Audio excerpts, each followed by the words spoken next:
Los Angeles Raiders. And hi, everybody. I'm Tim Brandt, along with former All-Pro running back Craig James. Craig, the big story in camp this week was Troy Aikman. He had a sore elbow, checked out. Everything's okay. How much will we see him today, along with the other starters? Well, Jimmy wants to put the first group in today, at least 2 quarters. He wants to build off of last week's performance. He really believes they played well last week as the first group. Talking to Troy before we got on the airplane today, he really wants to avoid a media controversy about his elbow. He doesn't want to have to go through the season talking about a bad elbow. I don't blame him. The Dallas Cowboys stayed out in California all week, practiced with the San Diego Chargers. Any shakeups? Well, they go Mark Whalen from the defensive line over to the offensive left guard position. Stance Magala, the rookie, goes from cornerback to strong safety, which will help him. And then Isaac Holt, the veteran in the trade last year from Herschel Walker from the Vikings, goes now starting in front of Ron Francis. Kelvin Martin will play along with Michael Irvin. Those guys are excited. They're fun to watch them in rehab. They've come out. They've really done a great job. They put themselves in a position to where they can play today and go back and test that courage. The performance of Harris and McKinnon, that'll make you healthy in a hurry. The third member of our broadcast team today is Ted Dawson. He spent a lot of time out here in Los Angeles. A lot of players also coming back, Ted. Absolutely, Tim. A homecoming of sorts for all of us. I was 12 years here in this city, broadcast a lot of games on this field, including the Raiders who went to the Super Bowl from this field. But really, it's the players who have their homecoming here. So many of them from USC and from UCLA. This, of course, is USC's home field. Guys like Tony Slayton played here. Jack Del Rio played on this field all their home games. In addition, lots of UCLA games were played here before they moved out to Pasadena. Troy Aikman played here along with James Washington, Kenny Norton, Mark Whalen, all a homecoming. Even David Howard, the linebacker who played at Long Beach State, played in the United States Football League here on this field with the Los Angeles Express. So it is a homecoming. Not too many fans here today. Of course, you know about all the controversy with the Raiders. That's because of that, not many fans are here today. But it is going to be a good game. The Cowboys are happy to be back, and we have the kickoff coming to you right after this. Stay with us.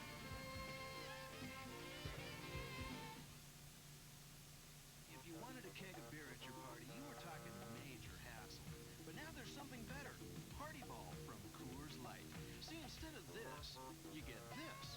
Over 3.5 gallons of brewery fresh Coors Light in a portable plastic container. Just pack it with ice, push in the reusable tap, and party with your friends. Then recycle the container. So don't slow down. Pick up a party ball at your favorite store. Because it's just not a party if you don't have a ball. Blue sky, carefree, red boat, tranquility. Oh, there's something special in the air. Blue sky, white sand, no trouble, life is grand. American Airlines with flyaway vacation packages to all these sunny destinations. Silver bird, take me where there's something special in the air.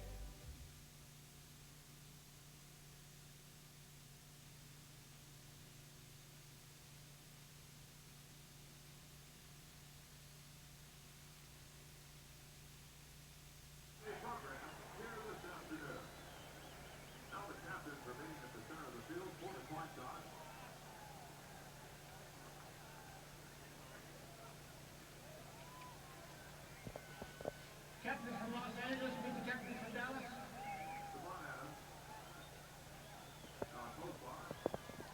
Welcome back to the LA Coliseum in Los Angeles, and the weather today is just, in a word, spectacular. When we got up this morning, a little bit of overcast skies, a little bit of smog, as you would expect out here in Southern California, but the clouds have given way to blue skies. Temperature about 80 degrees, not much wind, and as you can see, it is a sunny, gorgeous afternoon. Craig James had a chance to visit with Jimmy Johnson a little earlier to find out some of the goals and the to-do list for the Dallas Cowboys today.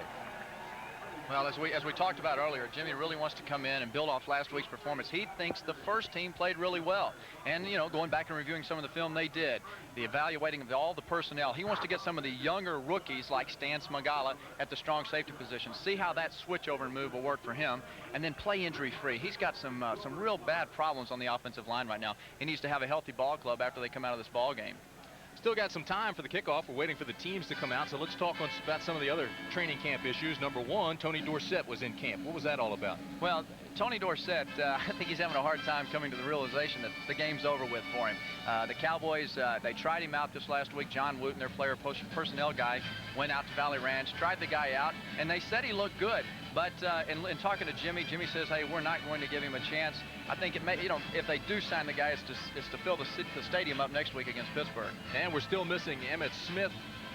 Wright is still out along with Jesse Solomon. Well, what a sad occurrence there. I really believe the agents in this business are killing the game of professional sports, and Emmitt Smith needs to be out on this ball field right now. He's talking about August the 27th going back and getting in school. Now, how can a guy pass up over $1 million this year and go back to college? He needs a lot of education if he passes that up. The Dallas Cowboys have won the toss, elected to receive, so Jaeger is out to kick off for the LA Raiders, and deep for Dallas will be Terrence Flagler and James Dixon. He had a good look at Jimmy Johnson in his second year as Dallas head coach. Told us that he has changed his priorities in preseason, not taking them. He's taking them as seriously, but the win at all costs now is gone. He's going to stay vanilla, basic, and just evaluate talent early on. Jeff Jaeger's kick is a low liner that'll hit at about the 12-yard line.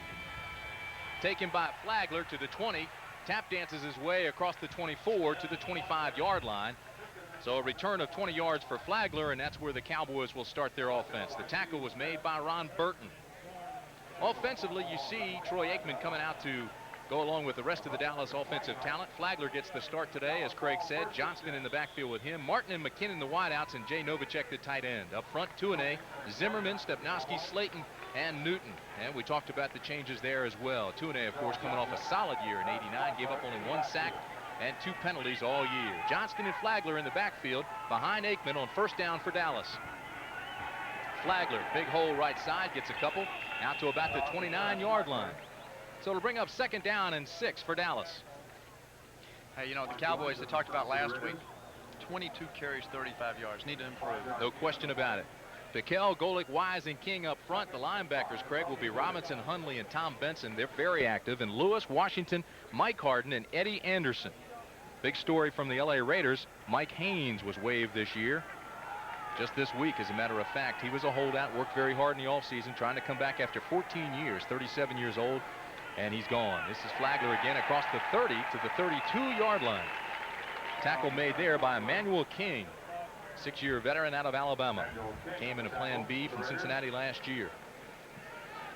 Terrence Flagler getting the start today, hopefully to show the value and the real hope that they had for this guy coming in for the plan or for the trade with the 49ers last year. He's a guy that's got a ton of talent, but he needs to stick it up in there and really show that he's got the grit and determination that big-time backs have. Flagler goes out of the game now as they bring in a couple extra receivers. Harris comes into the ball game along with Martin. The lone back is Johnston. 3 wideouts for Aikman. 3rd down. And it's complete to the tight end, Jay Novacek. It'll be enough for the 1st down. So the Cowboys stay on the move. Troy Aikman just continues to improve in camp. It started a week and a half ago, and he's just built upon that progress that he's made here in the camp. And you know, for the Cowboys to have any chance at all running the football this year, he has to be effective throwing the ball right now. Elvis Patterson got credit with that tackle. It'll be 1st down Dallas. The ball now at the 37. The officials today, Pat Haggerty is the referee. He'll be keeping an eye on the rest of the crew you see there. Aikman has backside pressure and he's sacked. Ball's loose. And it was recovered by Tuanay. Tuanay gets it back. But sack number 1 of the day for Aikman. Bill Piquel came through strongly. Former Pro Bowl nose tackle. Boy, Troy sets up in the pocket, gets blindsided here. He has no clue it's coming. Piquel coming in. What a great player. Had just beaten the right side. And that's when you look and you say, hey, I'm glad I've got a big, strong quarterback, because if you've got somebody fragile on that play there, he's out for half the season. It'll bring up 2nd down and a long 18. The ball now on the 30. Flagler and Johnston will be set back behind Aikman.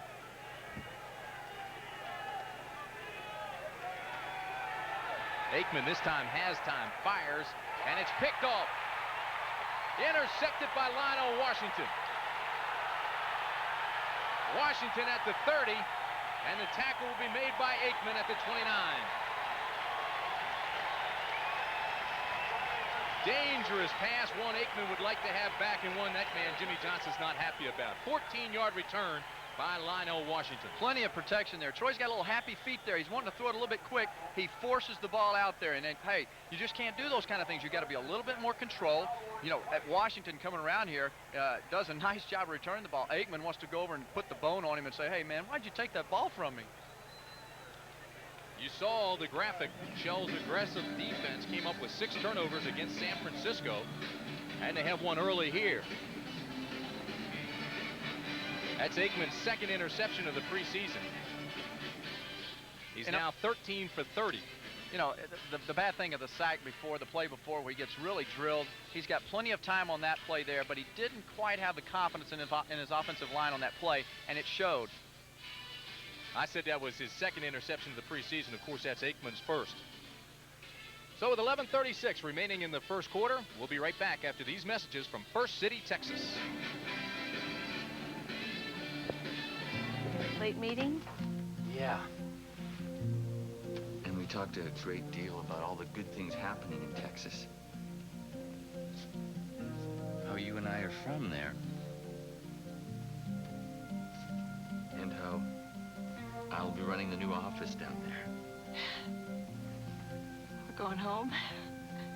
The time for Texas is now. And the bank for Texas is First City. Blue skies, carefree, red boat, tranquility. Oh, there's something special in the air. Blue skies, white sand, no troubles, life is grand. American Airlines with flyaway vacation packages to all these sunny destinations. Silver bird, take me where there's something special in the air. We asked the International Motorsports Association to challenge the top 4 compact 4x4s in a test of climbing power in the Baja. The Baja. Off-road racing doesn't get any tougher. All 4 powered up the hill. But Chevy S10 left the others in the dust. The new 1991 Chevy S10, kicking dirt and taking names. The heartbeat of America. Today's truck is Chevrolet. Schrader on first down went to the end zone in the direction of Mervin Fernandez. Incomplete. Defended nicely in the secondary by the Dallas Cowboys.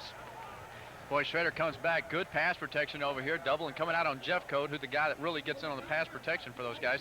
He comes down the middle. Fernandez runs a post pattern, and just in time, Horton's over to help out.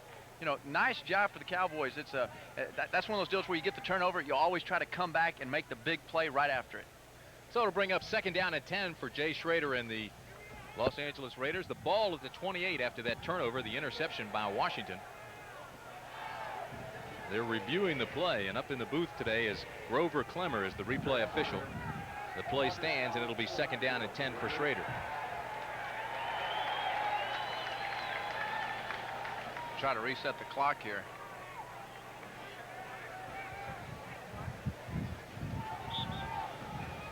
.15 remaining first period, no score. Dallas and the Raiders. Second down and 10. Schrader looks to the flat, throws in the direction of Timmy Brown, incomplete. So Schrader now 0 for 2. He came into the ball game 12 for 29. 1 interception, 1 touchdown, completing just 41% of his passes. Isaac Holt was on the defense that time, covering Brown. Let's check that offensive talent for you. It is Schrader, the quarterback, Kerry Porter, and Vance Mueller, the running backs, although we've seen Marcus Allen already. Willie Galt, Mervin Fernandez, the wideouts, and Dial is the tight end. Graves, Wisniewski, Mosbar, Montoya, and Wilkerson up front. 6 defensive backs now for the Dallas Cowboys. It'll be third down and 10.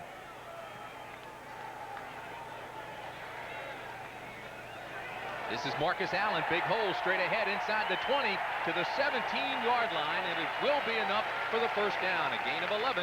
Tackle made by Ken Norton. Now the Cowboys defense is spread out here. You heard Tim tell you we had 6 defensive backs in the game. They're all spread out looking third and 10. Great time to run a play action pass or the playoff tackle. Up front, Stubbs, Hamill, Noonan, and Jeffcoat. They come back now to their basic scheme. Del Rio, Lockhart, and Norton come back into the ball game. In the secondary, Holt, Williams, Horton, and Vince Albritton. I'm sure we'll see Ron Francis. He also has seen action already. First down and 10 for the Raiders.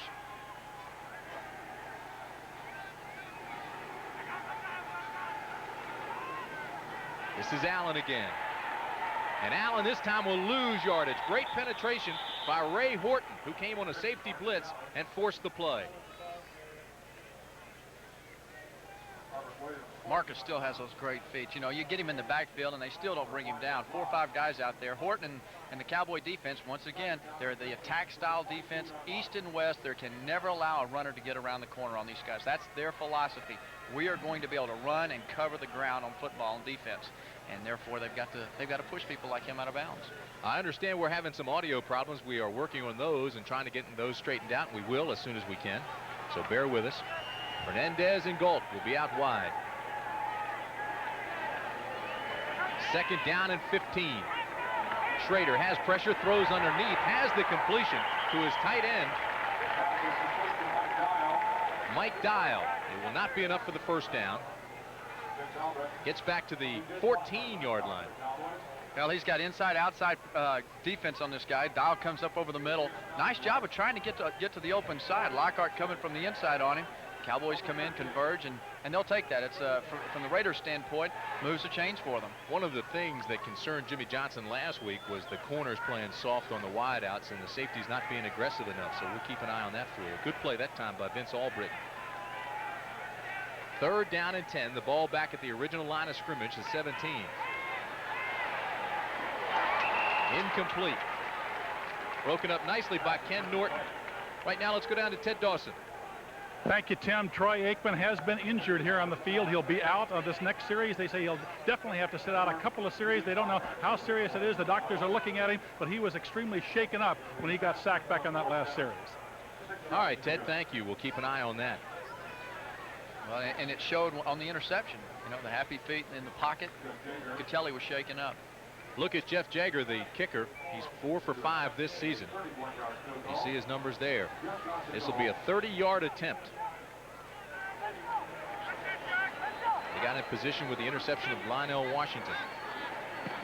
It's up. Long enough, and it's good. So the Los Angeles Raiders score first at the LA Memorial Coliseum.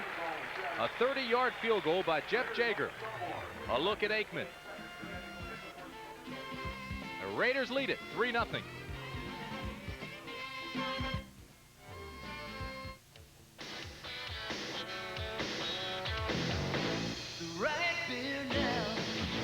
But it's not right now.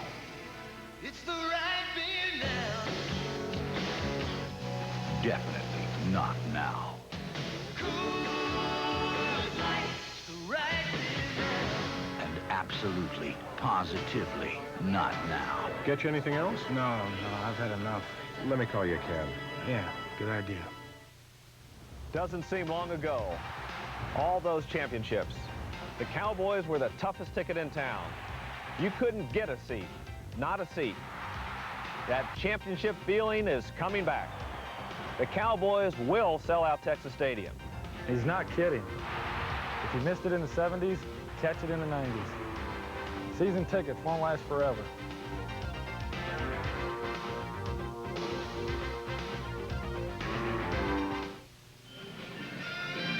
The Raiders score first on a 30-yard field goal by Jeff Jager after the Lionel Washington interception. Jager now 5 for 6 in this preseason. But the story is Troy Aikman. He threw the interception, and he also was sacked in their possession, and he is shaken up.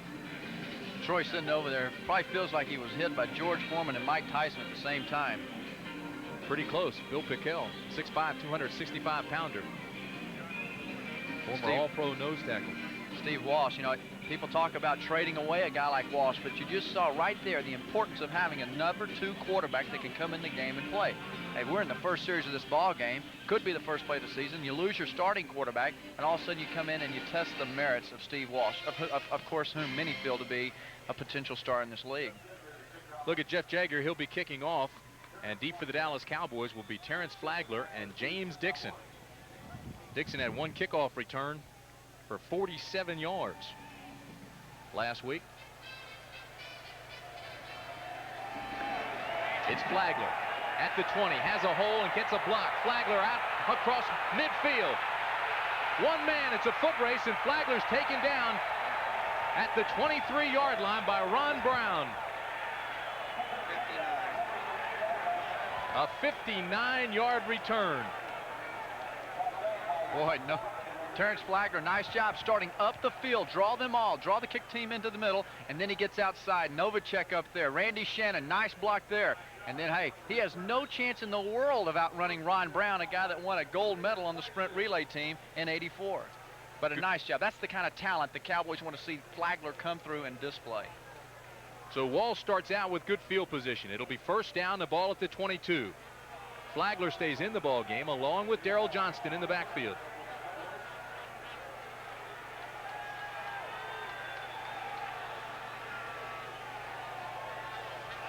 Long count for Aikman. Johnston right side bangs his way down to the 16-yard line. Tackle made by Bill Pickell. Nice job of Johnston going over to the right side. Mark Stepnoski stayed on the nose man that time.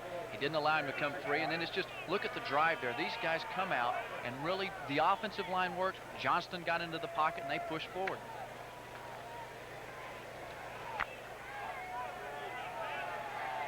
Second down and 4 for the Cowboys.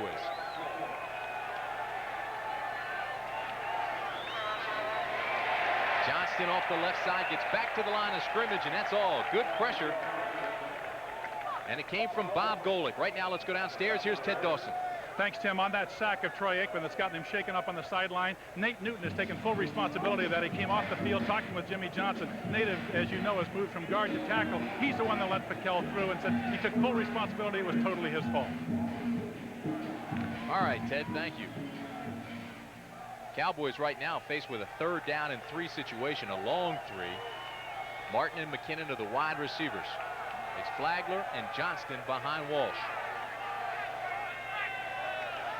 First pass for Walsh, has pressure, throws underneath, and has the completion. Martin, down close to the goal line, is taken down inside the 2. We'll mark it at about the 1.5. A gain of 14 for Dallas and a first down. Nice job by the Cowboy receivers. Walsh in the pocket. Nice job pass blocking. Got a crossing route there in the middle. Martin, good job getting the ball, holding on to it so that he's not stripped of it. What a return. First time he's out there. Catches a pass, takes it down to the 1-yard line for Kelvin Martin on his return from the injury. Cowboys showing something. Scored on early after the Aikman interception to Washington. They capitalize with a field goal by Jager.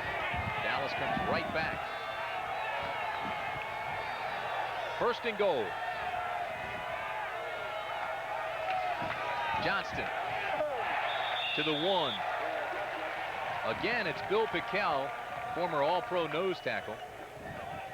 30 years of age, 8-year veteran out of Rutgers. He's had back problems, but he's playing well this afternoon. Well, as you can tell here, he gets penetration. Penetration will beat you every time. You cannot allow that to happen down on the goal line. You've got 1 yard to go.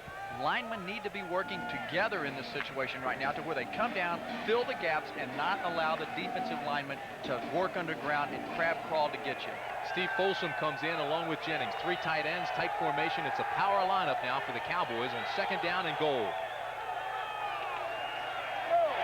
Straight ahead, they aren't going to get there. No signal yet. Walsh tried the quarterback sneak. He bobbled the ball.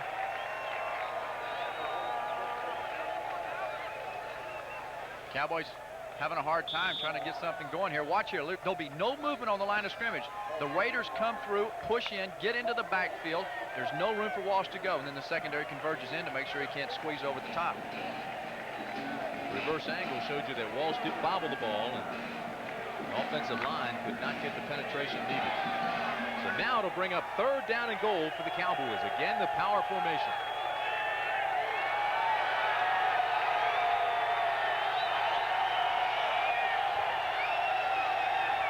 Walsh has pressure, now throws, touchdown Cowboys.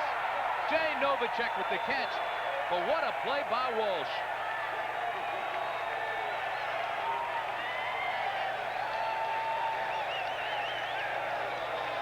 Walsh does a super job of being an athlete here. This guy comes out, nice play action pass.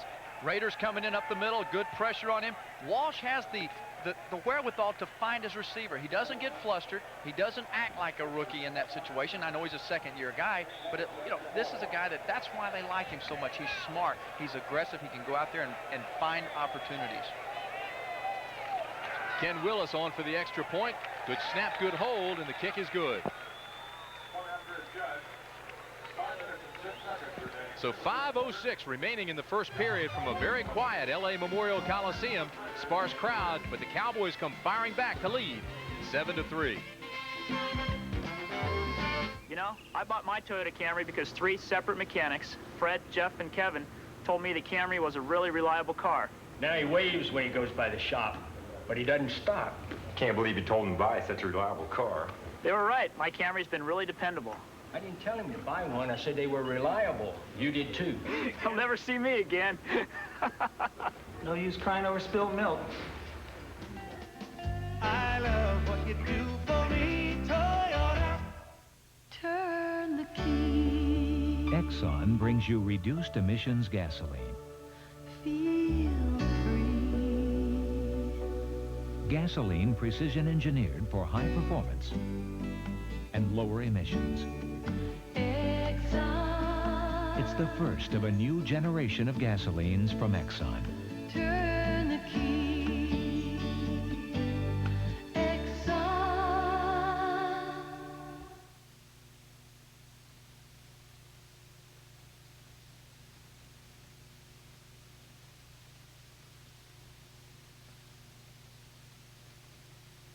Stadium merchandise special of the very popular Raider Coaches Cap. On sale here today, especially reduced prices. Just check the merchandise stands throughout. Yeah, that'd be good. Okay.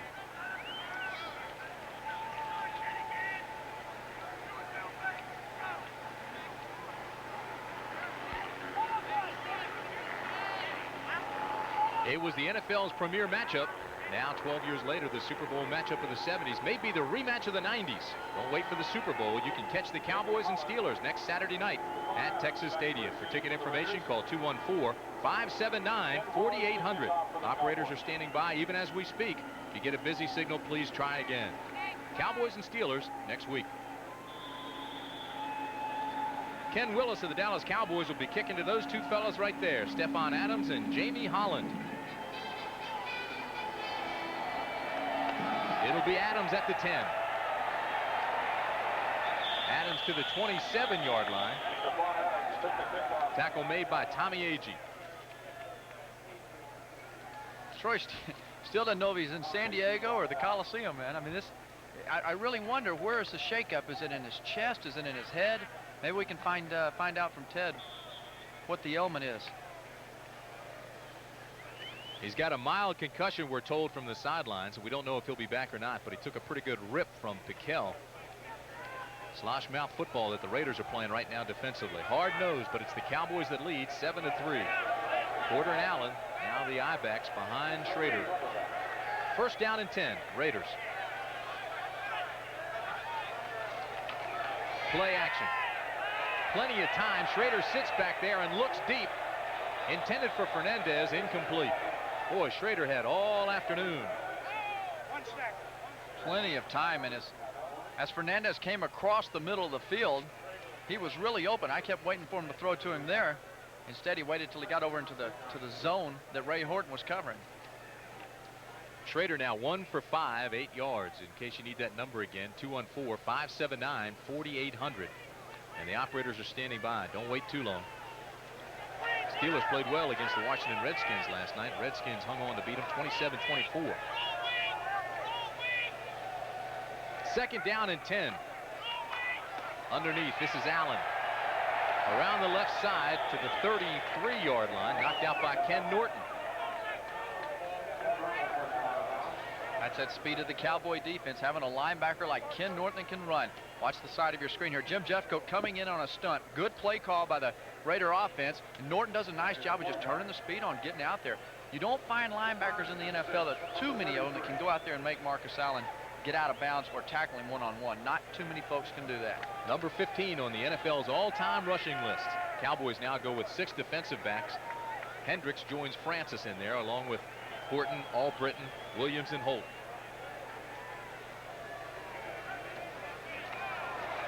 Schrader needs 7, goes across the middle. That pass not even close. Intended for Kerry Porter. Correction, Tim Brown, and that'll bring out the Bluebirds. Schrader now 1 for 6, 8 yards. Schrader's just not sharp at all. He's not being pressured. Good protection. He's sitting back there. Needs to be a little bit more confident and patient. See the field. See what the Cowboys are giving you and go with it.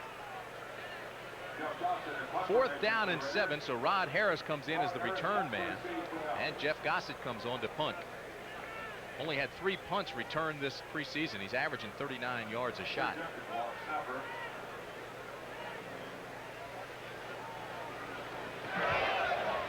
Gossett's punt is a low liner. Harris at the 30. Back to the 35-yard line. So a 37-yard punt, a return of 5 yards, and Stephon Adams will get credit with the tackle.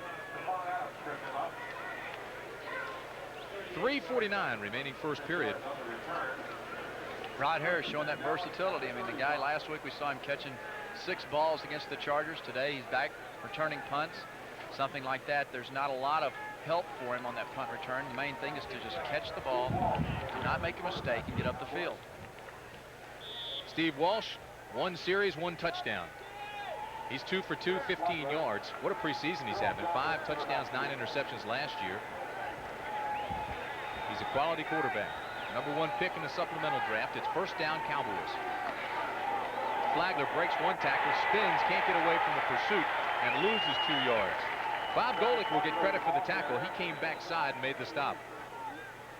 Raider defensive line just controlling the Cowboy offensive front. You know, and when you're running here, you've got to control. Watch the center. He's got to control that middle man. He doesn't. Right now, Stepnoski was controlled there, messes up the play, backside pursuits there, and Golick makes the play. That's the key man in a 3-4 defense, the nose man. You have to control him to give you a cutback lane or front side. 2nd down and a long 12.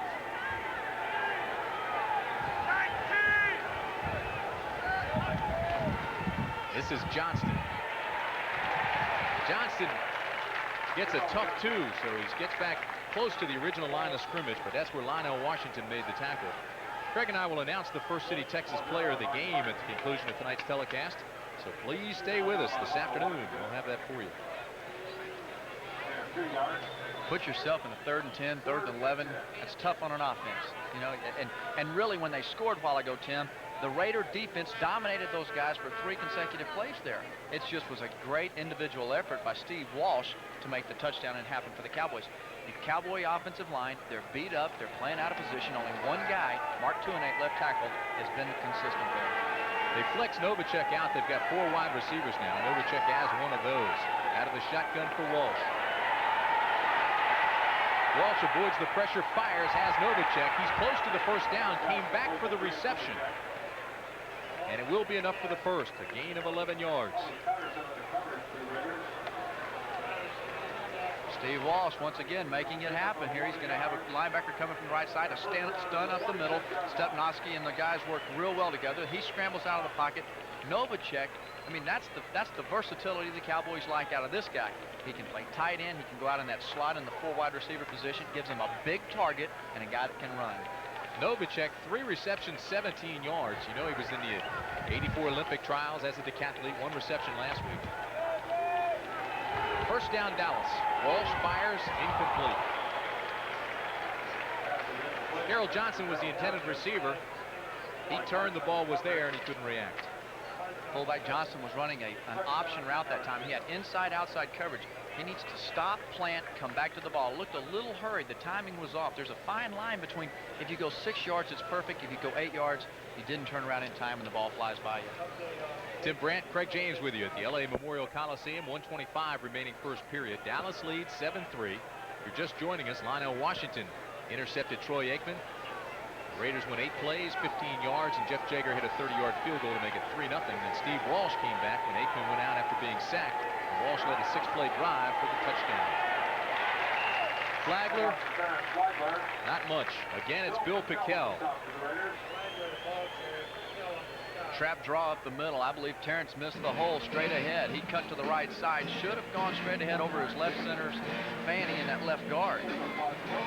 You know, it's almost to where I've seen Terrence in camp to where he dances too much. You know, and it gambles. Sometimes it pays off for him. Sometimes he needs to just get up in there where it's at and go. Maybe with more playing time it'll happen. He didn't see much while he was in San Francisco.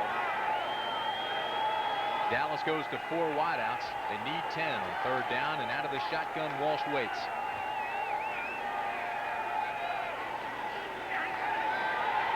Good blocking up front. Walsh goes for Novacek. There is a flag. The flag may be against Elvis Patterson. It was thrown in his direction. Eddie Anderson was there as well. Well, Walsh certainly was lobbying for it. He felt like as soon as he threw the ball. Holding. Defense. Number 43. First down. So Pat Haggerty says it's Eddie Anderson who's guilty. Going to give him a first down. You know, it's 3rd and 10. That's 2 third downs in a row with 10 yards to go that they've completed it, well, or gained the first down. Last week, the Cowboys were horrendous on 3rd down conversion. You want to be somewhere around 30, 40% conversion rate. I bet these guys are in the 15% bracket. Harden and Anderson show a 2-deep defense. Tommy Agee in the ball game for the Cowboys. This is Agee, right side. It's a tough yard. That's it. Great pursuit by the Raiders. Tom Benson got there. He got help from Eddie Anderson. In order to gain the corner in the National Football League, you've got to gain respect first up the middle. You need to pound them away, make those linebackers stay inside and respect you. It's hard to toss it out there. I mean, Tommy's got some speed, but he doesn't have the old Tony Dorsett or Herschel Walker speed. You know, you were an all-pro running back. It just means so much to have guys that have played together, that are in sync up front with you. It's almost like a well-oiled machine, and right now the Cowboys don't have that. Running game continues to struggle. They have 9 carries, 11 yards in the rushing game this afternoon. Walsh needs 10, throws, has the completion to Martin. Martin at the 34-yard line has a first down for Dallas, a gain of 15. No surprise here. Kelvin Martin's looked good throughout camp. This guy has been ready to play. He could have played last week. Steve Walsh, nice job there in the backfield of picking up Tom Benson on the blitz. And, you know, to see the kind of timing there, Steve Walsh and Kelvin Martin look like they've been working together for a long time. Martin was the top receiver for the Cowboys last year. 46 catches, 644 yards, and that'll bring the first stanza to a close. So that's the end of the first period. The Dallas Cowboys lead the LA Raiders 7-3. I had my purse snatched on a business trip. I was stranded. No cash, no plane ticket, no credit card, no ID. I called Citibank immediately. I told her not to worry. With Citibank's Lost Wallet service, I could get her emergency cash, help replace her plane ticket, and get a new Citibank MasterCard to her in 24 hours. Citibank helped me get home. And after a trip like mine, that's where I wanted to be. Not just MasterCard, Citibank MasterCard. Oh yeah, now it's the right beer now.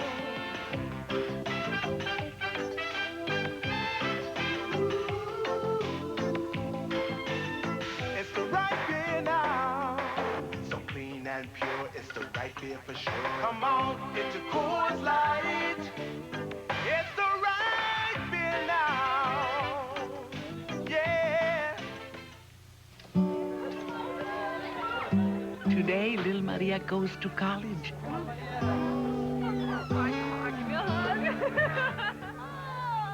hug, big hug. Oh.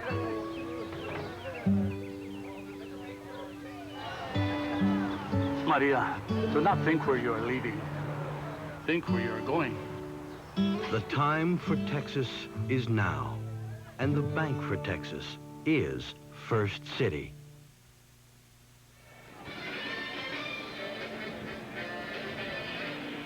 Raiders by a score of 7-3. Of course, Troy Aikman is out of the ball game. He's got a mild concussion. I've just talked with Dr. Vandermeer. He says he doesn't know yet whether he's going to let Troy go back into the game. He says he's extremely woozy, doesn't really have all the feeling in his hands that he'd like to have. But Steve Walsh is moving the team. Let's go back upstairs. Ted, I don't see any reason to put him back in the ball game. I'd keep him out. Reversed by the Cowboys. This is Dixon, who comes around after the handoff, and he's down inside the 30, but loses the football. Dallas will have it. It'll be Dallas football at the 27.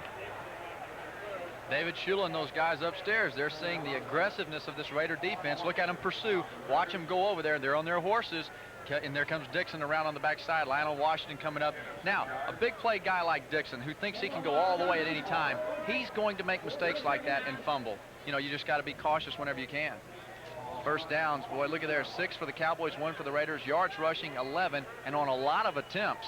Passing, you know, the Raiders have just, they haven't had the ball that much, though. You know, we keep talking about the things the Dallas Cowboys are trying to improve on and things that they really have not been up to Jimmy Johnson's standards. But when you look at the first team versus the first team, Dallas is doing quite well defensively against the Raiders, and they did last week against the Chargers. This is Flagler, gets a tough couple of yards straight ahead. Walsh having a great day, 4 of 5, 40 yards. The big touchdown that was an individual effort there. Walsh having a fine afternoon. 4 for 5, 40 yards, 1 touchdown. It'll be 3rd down and 4 for the Raiders at the 20, or for the Cowboys rather, at the 27-yard line. Johnston and Flagler are the setbacks. Martin and Harris the wideouts.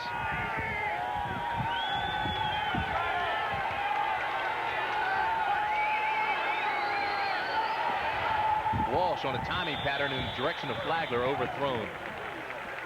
Good coverage out there by longtime veteran Mike Harden, but it was a poorly thrown ball. Actually, it was a good pass in that Walsh threw it away.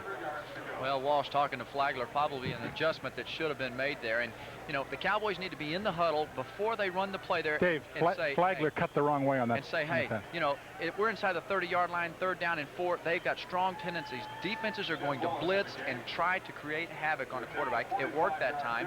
Flagler maybe missed his assignment, didn't go the right way that Walsh wanted him to. You heard Ted say that. Ted came in and said that Flagler went the wrong direction. This is Ken Willis with a 45-yard field goal attempt. Novacek, the holder, can't handle the snap. And it's picked off. Oh, look at this. The Raiders have it, and Ron Burton will take it all the way, 60 yards.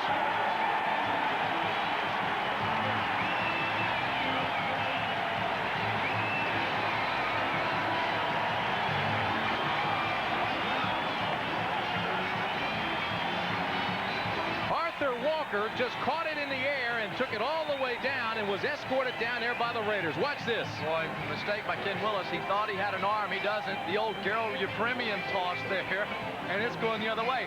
And then, you know, you've got Willis that's trying to find an angle, but his main objective here is, hey, I just don't want to get hit. I'm going to let this big guy score. It was intended for Novacek. Burton was there. A lot of pressure coming. It was Novacek couldn't get it, and Walker just came, picked it off, and took it the distance. So Jeff Jagger will come on to add an extra point. Boy, that'll drive Jimmy Johnson nuts. And just like that, the Raiders score and jump back on top.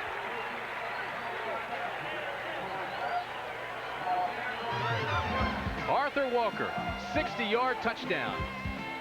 And it's 10-7, Raiders. Straight talk about The National. The best sports writers in the country, the most complete national stats, the biggest and the best box scores ever, the latest breaking news and gossip, the finest 4-color photos, 30 seconds from ringside to makeup room, and the right price, 50 cents for America's one and only sports paper, fresh each day on your newsstand, The National. The National Sports Daily for the everyday fan, every day. People say my record of 5,000 strikeouts will never be duplicated. But with a cannon copter and Bismarck, it's a snap. One thing can't be duplicated: Bismarck's low prices. Hope Earl Hershiser doesn't get wind of this. At the legend in steak, prime rib is a tradition. And every Sunday, Monday, and Tuesday night, it's just $8.95. Our famous prime rib dinner, salad bar, baked potato, just $8.95 Sunday, Monday, and Tuesday at Steak and Ale. The Texas state budget has grown from $8 billion to $48 billion since 1972. We have more state employees per taxpayers than California, and a tax burden higher than Massachusetts. I say it's time to do something different. Let's do a better job of managing state government and spend our money a little smarter, too. Better management, smarter spending. Clayton Williams for governor. That's the way to make Texas great again. Raiders have been forcing turnovers this entire preseason. They do here. Arthur Walker picked off Ken Willis's pass, returned it 60 yards for a touchdown, and it's 10-7, the Raiders. So Jeff Jager will be kicking off, and deep for the Cowboys will be Terrence Flagler and James Dixon, and both are dangerous. Long kick will go through the end zone, and it'll be a touchback. They'll bring it out to the 20.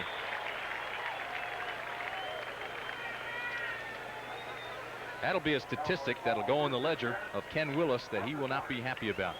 Well, he's 1 for 1 in his pro career, just to the wrong guy.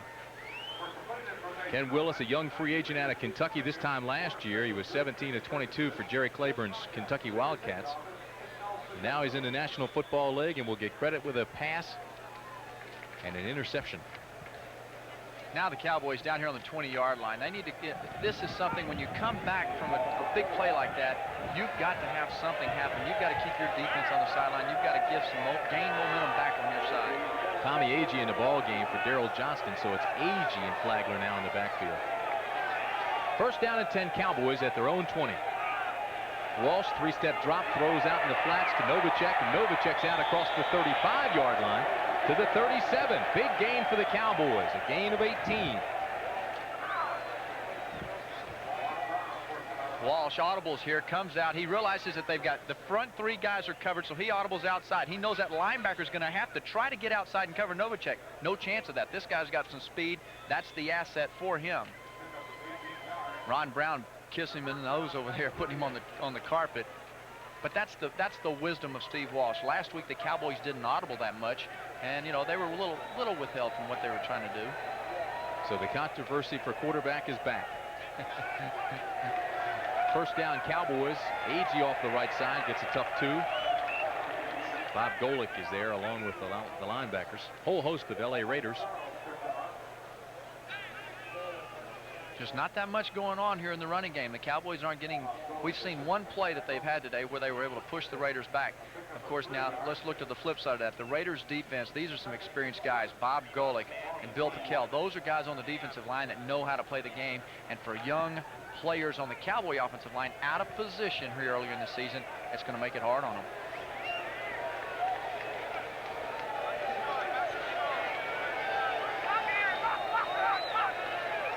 Walsh on 2nd and 7 has pressure and takes it up the middle, and he loses a yard, so it'll bring up 3rd down and long for the Cowboys. Again, the pressure came from the middle linebacker Hundley, and he got help from Mike Charles, who came from the right side.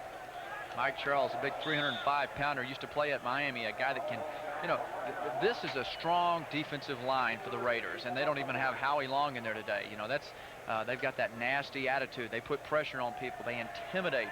You know, that's the big plus for Art Shell. This guy has come back, and he's brought some more pride, brought the silver and black into the mentality of the Raider ball club again. Went 7-5 under Art Shell after he took over from Mike Shanahan. Ended up 8-8, first non-losing season in 3 years. 6 defensive backs. They show a 2-deep scheme. It's 3rd down and 8 for the Cowboys. Walsh doesn't like the defense.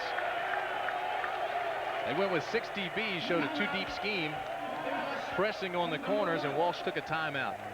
11:07 remaining in the first half from the LA Memorial Coliseum. It's the Raiders 10, Dallas 7. We'll be right back after these messages from First City, Texas.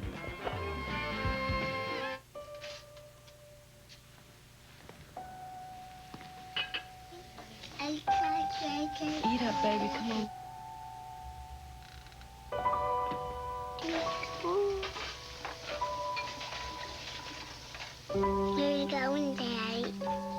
Going back to work, darling. Going back to work. The time for Texas is now, and the bank for Texas is First City.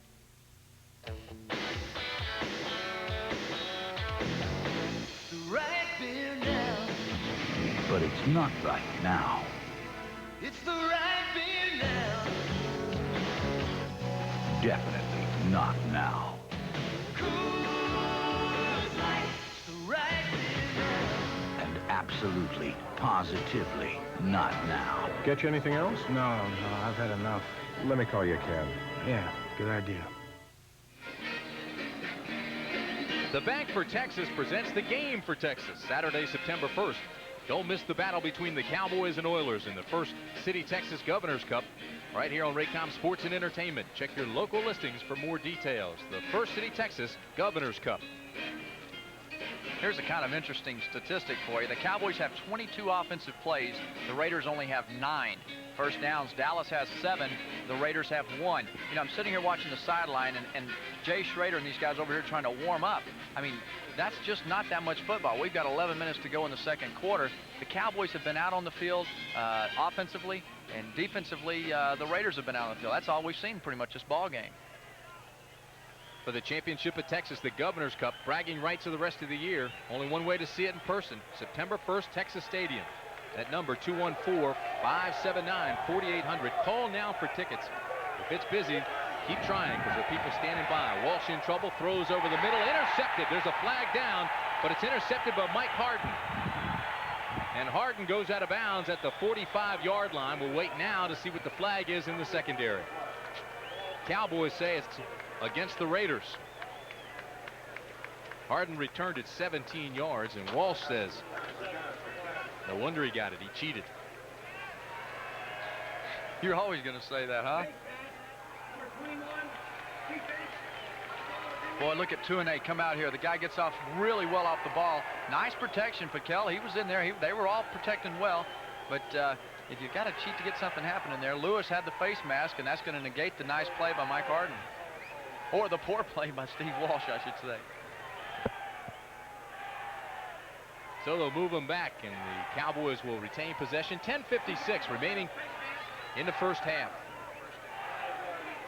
10-7 Raiders. Last night, the Redskins went for 1-1 with a 27-24 win over Pittsburgh at RFK Stadium. How about Jeff George? Made his first start with Indianapolis, went 11 for 18. Left the game with a 7-3 lead, but then Seattle went on to beat the Colts 13-10. And how about Detroit? Lions beat Buffalo 24-13. Barry Sanders ran for 2 touchdowns in that one. That run and shoot offense, Detroit's going to win it. I really believe they're the sleeper this year. How about this guy here, Lyle Alzado? I remember one game I had the chance to play against him, and he started screaming at me, and I almost said, "Yes, sir. Do you want me to leave the ball game?" He's in his 40s. He's played 16 years, and he's on the club. He had arthroscopic knee surgery the first week of camp. But they say just having him in uniform on the team will be a tremendous help to this club, and they expect him to make the club, even though he's played for 16 years. What a comeback. First down, Dallas. The ball at the 45. Walsh play action, has a man, it's Agee. Agee across midfield to the 40-yard line, inside the 40 to the 38. Finally knocked out of bounds by Harden, but not until he's picked up a gain of 16. Walsh comes back in the pocket. Nice job there. Good play action face. Goal coming out for him. Hey, he just does a nice job. Agee out in the flat and then gets up the field. Lowers that shoulder down. Walsh is a smart player. You know, I really like. He sees the field very well. Walsh versus Aikman. What do you think? I'm not starting this controversy. I'm leaving that with you. But it's legitimate. There's 2 good quarterbacks on this football team. Walsh fires, has the completion. Harris inside the 20 to the 18-yard line. Add 20 more. Finally taken down by Eddie Anderson. Walsh, he really waits. He sees Rod Harris coming over on this post. He waits and allows him to get over the top and throws the ball. Mike Harden was underneath. If he had thrown it when he wanted to or thought about it early, it would have been an interception. Instead, he takes his time and it's over the middle. So I ask again, I'm not asking you to start a controversy. What do you think? No doubt this guy can be a starter on this team. He can be a starter on a number of teams in the NFL. But you've got Troy Aikman here, and that's the guy they're going to go with. First down. Flags fly everywhere, and they'll blow it dead. Walsh 7 for 8, 95 yards and a touchdown. You're right. He can play. That really... The last pass play to Rod Harris showed me a lot. The guy, I saw him want to throw the ball there at that initial point. He realized Harden was underneath. That's a pick if he throws it. He waits a half a second, throws it once he gets into that neutral zone. More importantly, the Cowboys move when Walsh is in the ball game. Dallas now has 10 first downs. LA has only 1. 9:48 remaining first half. Tim Brandt and Craig James with you at the LA Memorial Coliseum on a bright, sunny, warm afternoon in Los Angeles.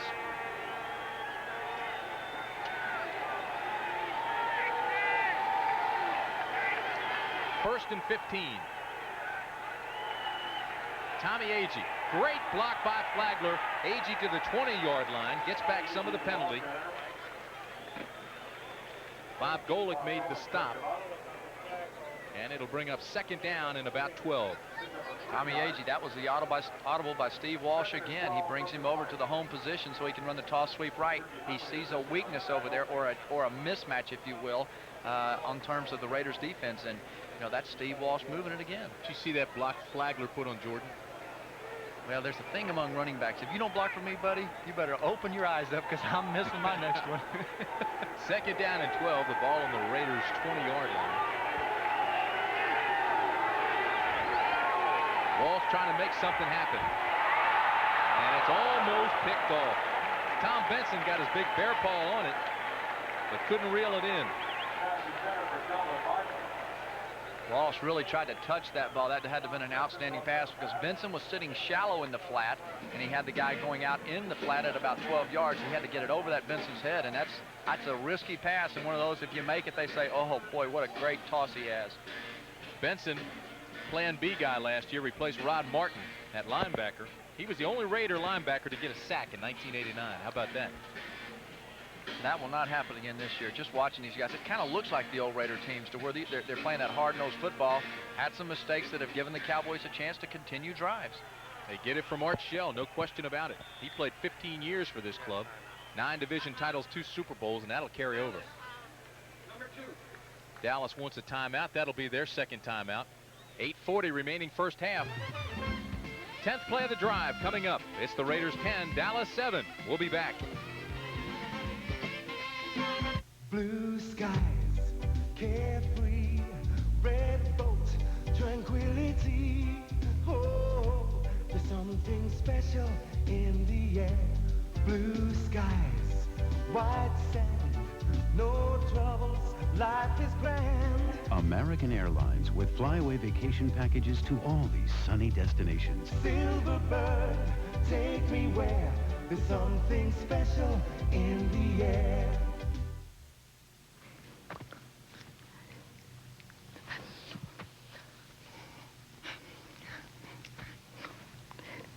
Citibank has an 800 number for the hearing impaired, so they can call us on special teletype phones. I read what happened and typed back that I'd cancel her old Citibank Visa and send her a new one right away.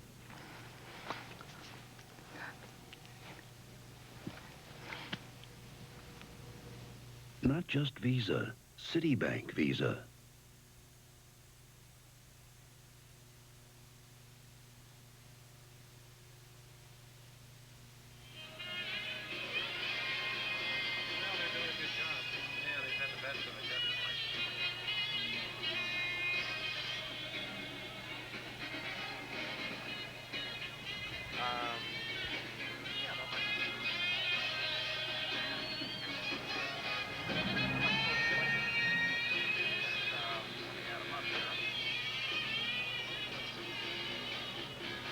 As we look around at the sparse crowd here at the LA Memorial Coliseum, I can't help, Craig, but think about how successful the Dallas Cowboys were in Austin. I mean, they averaged several thousand fans per session.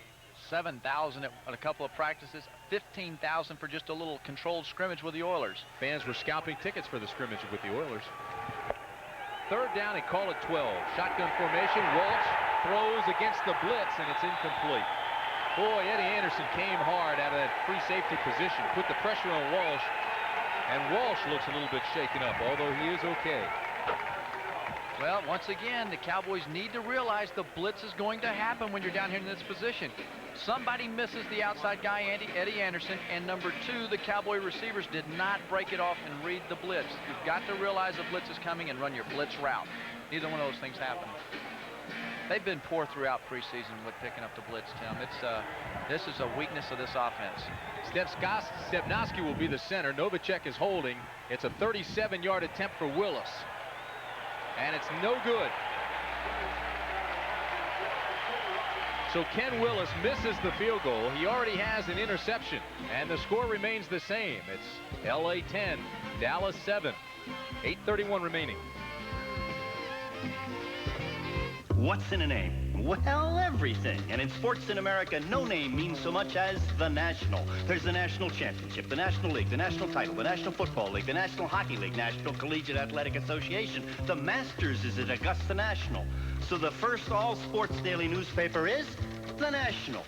I can hear a guy at a newsstand plunking down his 50 cents saying, "I'll have a National. Give me a National." Has a nice ring to it. Sounds like a winner. The National Sports Daily for the everyday fan every day. Now, 3 great Pizza Hut pizzas you love come with a deal you'll love. Pepperoni Lovers Pizza, piled high with pepperoni. Cheese Lovers Plus Pizza, any 2 toppings and 3 luscious cheeses. And Meat Lovers Pizza, with 6 mouth-watering meat toppings. Now get one for $9.99, or any 2 for just $4 more. Only at Pizza Hut. Pizza Hut, making it great. Remember Kids Night every Tuesday, where kids eat free when parents order their own pizza. My specialty is chicken Kiev. My specialty is chicken Kiev. What if we had a nickel for every nickel we saved here? What if we had a dime?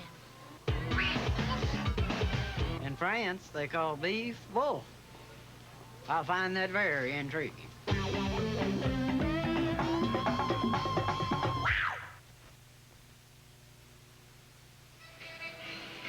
We want to remind our viewers that this telecast is a copyrighted presentation of the Dallas Cowboys.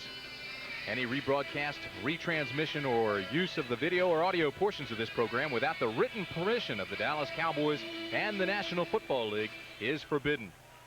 Time of possession thus far, Cowboys 17 minutes 44 seconds. LA only 3:45, but it is LA which leads 10-7. Big hole left side, gain of about 9. Greg Bell is playing with a sore hamstring, his first carry of the game. Had 11 carries, 56 yards in the first 2 games, averaging 5 per carry. Came in a trade from the Rams, 7-year veteran out of Notre Dame. It was Eugene Lockhart who made the tackle. Didn't know if we'd see Greg Bell today with that sore hamstring, but he ran strongly there. 7:46 remaining now in the first half. Second down and 1. This is Bell again. Bell will be close to a first down. See where they mark it. Greg Bell, as you can see, last year almost 1,200 yards with the Rams. What a heck of a player, and he comes here to the Raiders. They always seem to have that depth at running back. Even, wait till Bo Jackson gets back. We weren't even talking about Bo Jackson today. Not a bad part-time player, huh? Craig, I'm telling you, you're talking about a team that has 3 Heisman winners. You've got Timmy Brown, Bo Jackson, you just mentioned, of course, Marcus Allen. So this is a team that is loaded. Not to mention the guys that played all the time last year. Kerry Porter and Vance Mueller. Napoleon McCallum in the ballgame along with Bell. Third down and less than a yard. First down Raiders. The difference there between the Raiders running on short yardage situations is that the Cowboys did not penetrate and get inside the backfield of the Raiders. Williams and Norton got credit with the tackle. Wilkerson is down. Doug Wilkerson, the 4-year veteran out of Tennessee. They're already missing John Giesick. He's got a jammed neck at right guard, so they're missing the entire right side if Wilkerson goes out. 6:36 remaining in the first half, and while they work on Wilkerson, we'll take a timeout.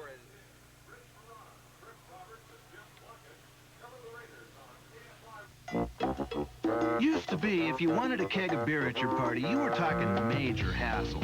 But now there's something better. Party Ball from Coors Light. See, instead of this, you get this. Over 3.5 gallons of brewery fresh Coors Light in a portable plastic container. Just pack it with ice, push in the reusable tap, and party with your friends. Then recycle the container. So don't slow down. Pick up a Party Ball at your favorite store. Because it's just not a party if you don't have a ball. At the Men's Warehouse, you get designer labels and a low price. We bought this suit at Foley's for $3.55. At the Men's Warehouse, this suit is $2.55. Same label, lower price. I guarantee it. People say my record of 5,000 strikeouts will never be duplicated. But with a cannon copter and Bismarck, it's a snap. One thing can't be duplicated. Bismarck's low prices. Hope Earl Hershiser doesn't get wind of this. A lot of talk about how strong the Pittsburgh Steelers will be this year. They played well last night, lost to the Redskins 27-24. Next week, Steelers travel to Dallas to take on the Cowboys. That's Saturday, August 25th, Texas Stadium, 8 o'clock Central Time. Buy your tickets now. Area code 214-579-4800. Tickets available. There are people standing by even as we speak, ready to take your call. They tell us if the lines are busy, keep trying, because they want to spend their Saturday there talking with you. I believe the Pittsburgh Steelers are really, truly on their way back. I mean, heck, we all watched last year the end of the Broncos game up there. They had a chance to win that. Could have won it, should have won it. Wilkerson goes out, Craig. Tim Rother comes back in. He'll be playing right tackle alongside Max Montoya. First down, and it's complete to Timmy Brown. Timmy Brown out to the 43-yard line, a gain of 11. It'll be a first down for the Raiders. Good protection there. Schrader comes back in the pocket. Ken Norton's in the flat. He's got underneath responsibilities. He's got to get in that throwing lane over there. He's got to realize there's an out coming. And then again, Isaac Holt, really too much cushion there. A lot of bump cushion. I mean, these guys, Cowboy defensive corners, have really been giving 10-yard cushions on players. And I guess as the season comes along, they'll gain more confidence in what they're doing. They're respecting a lot of speed, I guess, right now. Good to have Timmy Brown back, 4.3 speed for the Raiders. McCallum and Bell in the backfield. Schrader with time, fires, has a man, and it's Brown. It's complete at the 30-yard line. He's finally knocked out of bounds by Isaac Holt. A gain of 27, but Brown lost his footing, almost slipped. Came up and the ball was waiting for him. There is a flag down in the secondary. What a great effort by Brown. Coming in here, Ken Norton in on the blitz. He's picked up, slowed down. Lockhart comes up high, tries to block it down. He slips down, comes up, has the presence to catch that football. Unbelievable talent that it requires for a guy to catch a ball like that. The ball is on him like that after he's lost vision of it. Good fingertip strength. Contact. Number 30. Defense. Decline. First down. So the penalty is against Isaac Holt. And you saw the numbers on Timmy Brown, 2,300 yards as a rookie. I believe the Cowboys, by putting Isaac Holt in the starting lineup this week, replacing Francis, they're making room for Kenny Gant, the rookie. I believe in a couple, 3 weeks, he'll be starting at the corner, the rookie. You're in that secondary, that's scary. Tim Brown, 4.3 speed, missed 15 games with a knee, and now he's back and looks healthy. First down, Raiders. Stubbs came across quickly. Flags fly. Dean Hamill came as well. We'll wait and see if they were drawn. Here's Pat Haggerty.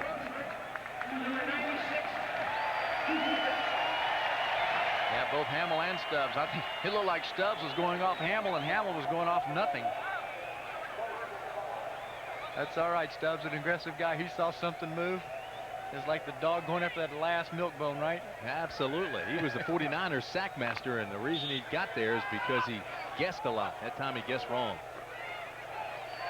Schrader appears to be getting sharper after a very slow start. He's now 3 for 8, 46 yards. First down and 5.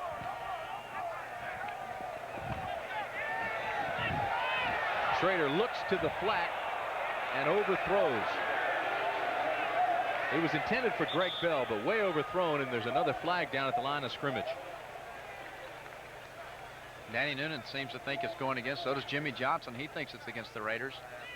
You know, kind of sloppy ball by the Raiders. They get a chance to go 1st and 5. They're going to back that up. Offense. So that's the third penalty against the Raiders for 20 yards. And I'll tell you, both coaches became furious with practice this past week and verbally whipped their players. And I don't think either coach is happy right now. Key penalties, too. I mean, these things have all come on 3rd and 10, 3rd and 8. You know, 1st and 5. Now it goes back, and they're back to 1st and 10. Those are times when you don't want to have it. 1st and 15. Raiders at the 35-yard line. Backside pressure. Schrader steps up close to the line of scrimmage and has the completion at the 30. Gets back to the original line of scrimmage.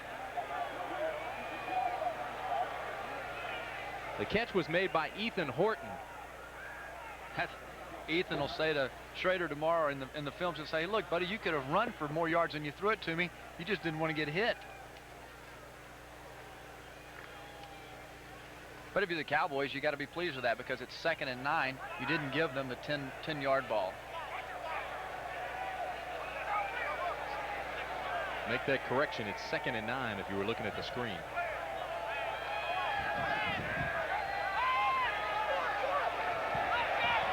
Schrader has all afternoon and drills it to Brown, incomplete. Good coverage by James Washington. Once again, Schrader had plenty of time. He's in the pocket. He just doesn't quite throw the ball on the money here. You'll see him coming back. Hamill in there fighting, doubled up there.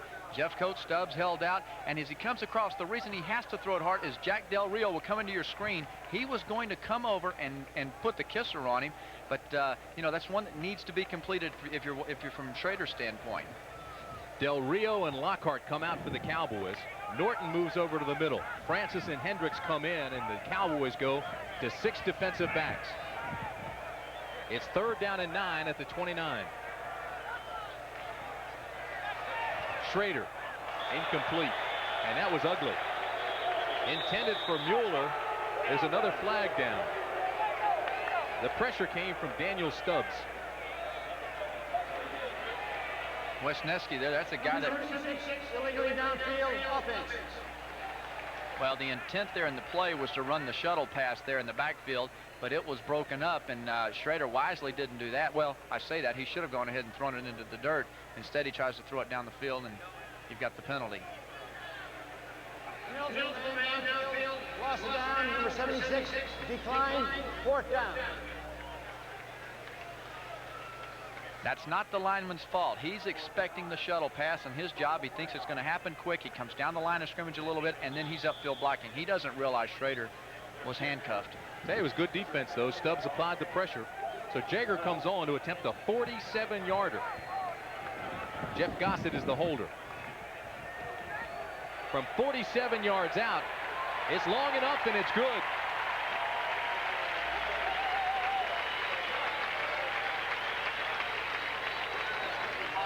Jeff Jaeger now 6 for 7 this preseason, and the LA Raiders move out to a 13-7 lead over the Dallas Cowboys. Something, you know, that you look at it from the scoreboard standpoint is 13-7. 7 of those coming on the alley-oop pass from Ken Willis that the Raiders take back for the touchdown on the botched field goal attempt. So Johnson's probably thinking to himself, hey, I've got a 7-6 ball game here. Dallas, we've controlled the clock. That's very important. Last season they were really poor. They averaged 27 minutes a ball game. You need to be at least 30-30 with an opponent. So he's happy there. Defensively, they've been pretty good. They've had some good effort out there. Offensively, poor running game. They're really not, in terms of pushing anybody around, they're not doing that. They're being controlled. I've seen in there lately Jeff Zimmerman at center in place of Stepnoski and Dave Waddell at the guard position. I wonder if he's disappointed, if they got mad. I don't know. That's just something they're making those adjustments. Scoring drive went 11 plays, 51 yards. It took 4 minutes and 36 seconds, and you saw the Jeff Jaeger 47-yard field goal. If you're just joining us, Lionel Washington of the Raiders intercepted Troy Aikman. 8 plays, 15 yards later, Jeff Jaeger made it 3-0 Raiders with a 30-yard field goal. Steve Walsh came in and Novacek, and it was 7-3 Dallas when he threw that touchdown pass. Flagler takes the kickoff and bounces out of bounds at the 20. Right now, let's go down to Ted Dawson. The forgotten man in the Cowboy offense, Broderick Sargent, who has, of course, was the star of last year's preseason, now not playing at all. Number 39 out of Waco, Texas, has a real long shot at even making this team. What a difference a year makes. Isn't that the truth, Ted?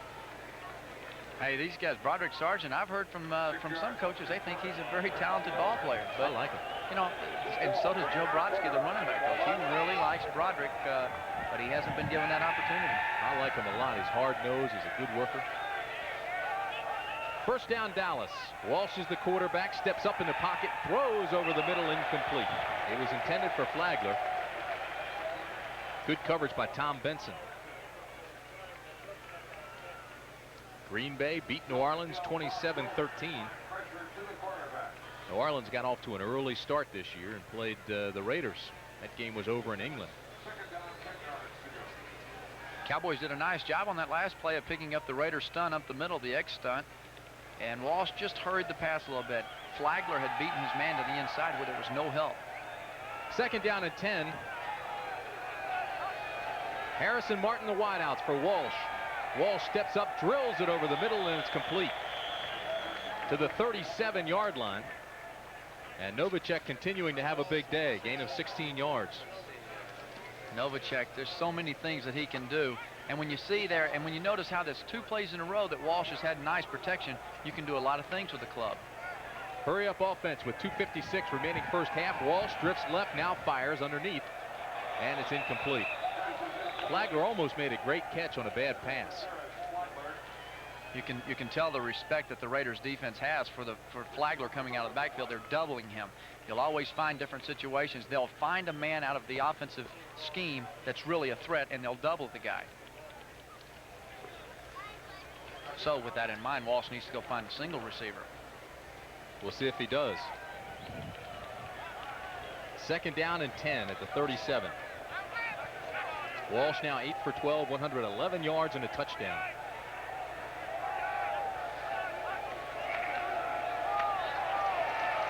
Flagler tries to bounce outside, gets to the 39, and Eddie Anderson trips him up.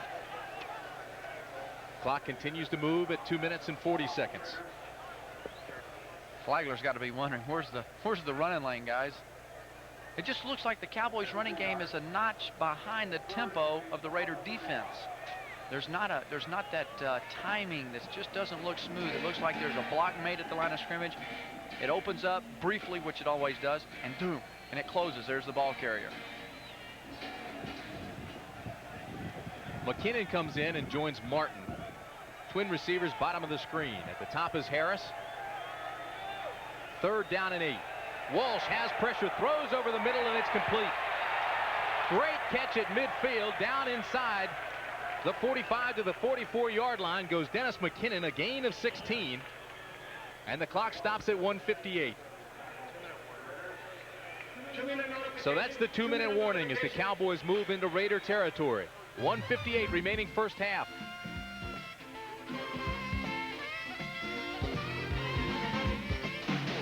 I love what you do for me, Toyota. I love how you set me free. I love it. I said I love it. If you've got the will, Toyota is the way.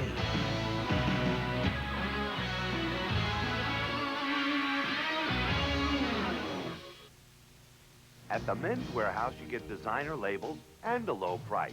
We bought this suit at Foley's for $3.55. At the Men's Warehouse, this suit is $2.55. Same label, lower price. I guarantee it. People say my record of 5,000 strikeouts will never be duplicated. But with a cannon copter and Bismarck, it's a snap. One thing can't be duplicated: Bismarck's low prices. Hope Earl Hershiser doesn't get wind of this. My chickens are in step with today's healthier America. They may not make great aerobics instructors, but they can help you with your diet. Since they eat healthy food, high in protein and low in fat, with no preservatives, you can too. And remember, a lean chicken is a better tasting chicken. And my microwave nuggets and patties are no exception. Try some and see. They're in your grocer's freezer. Coming up at halftime, you're going to want to stay with us. Ted Dawson will talk live with Cowboys President Jerry Jones, and we'll recap the first half with highlights and statistics. It has been an interesting first half, a lot of big plays. And although the Cowboys have dominated statistically, they trail on the scoreboard. That's all coming up at halftime, so stay with us. First down, Dallas. The motion man is Harris. Raiders may have jumped. There is a flag. Walsh is sacked from the backside, but there is a flag.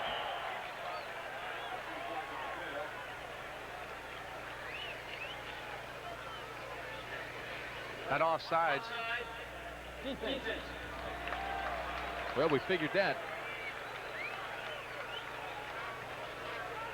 Well, that's one of those things you just hope and pray that he doesn't hurt your quarterback. Raiders, that over-aggression, they're giving Cowboys plenty of opportunity. That's why the time of possession has been on the Cowboys side. That's why, you know, you look at things like that. You like aggression from your defense. Art Shell, he likes that coming off the ball, but yet you've got to do it with some conservatism.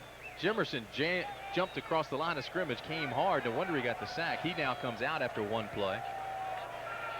So it'll be first down and 5, the ball at the 40. 1:55 remaining in the first half. Slider tap dances his way up to the 37-yard line. They'll mark it close to the 36. And he got that all on himself. That time Mike Charles from the defensive end position came in, got in the backfield, and A.G. was able to miss him. Hurry up offense for the Cowboys. Walsh, timing pattern, throws out to Novacek, and Novacek has another Dallas first down. Cowboys look sharp now. Knocked out by Aaron Wallace. Once again, the Raiders coming with a blitz. Walsh gets back in the pocket here. He sees Novacek. He knows Novacek has to get down the line of scrimmage. Novacek read the blitz, gets into his blitz pattern like that. Hey, and there's no chance of that linebacker staying with Novacek. How about those numbers? 6 catches, 56 yards, touchdown. Dallas continues to dominate the time of possession, also the yardage and the first downs over the Raiders, but the trail 13-7.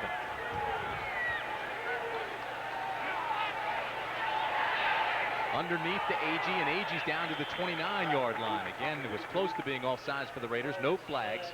Clock continues to move now, under 1:20.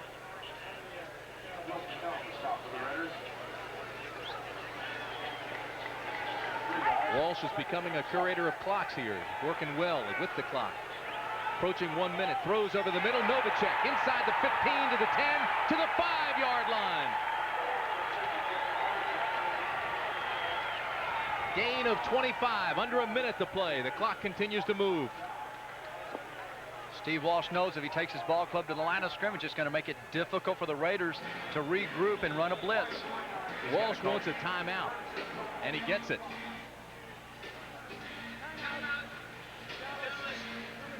Now, my question is, maybe Jimmy Johnson's as well, why didn't he just run a clock play? In other words, just come back, throw the ball to stop the clock. Well, maybe that's something that wasn't in Walsh's mind right there, and saw some things he didn't like rather than taking a chance of a botched snap or something like that. Hey, let me call timeout. You can see here Walsh in the pocket. Novacek working hard, getting over it. Look at him, pushes to the inside on the linebacker, turns to the outside. That's the difference between excelling and not. He convinced that linebacker he was going to try to push him up the center of the field, then he breaks to the outside. And, hey, that's good hands there. The ball's on him when he turns his head. Timing, good timing. Walsh knowing, anticipating Novacek's move. With Troy Aikman sitting out with a mild concussion, Walsh has come in. Gone 12 for 16, 160 yards, 1 touchdown. Jay Novacek, picked up as a plan B from Phoenix, moved to the first team just before the San Diego game, and he comes in this afternoon with another big afternoon. 7 receptions, 81 yards, and the touchdown catch from Walsh. 46 seconds remain, first half. It's first down and 5 at the 5. First down and goal, rather, at the 5. 11th play of the drive.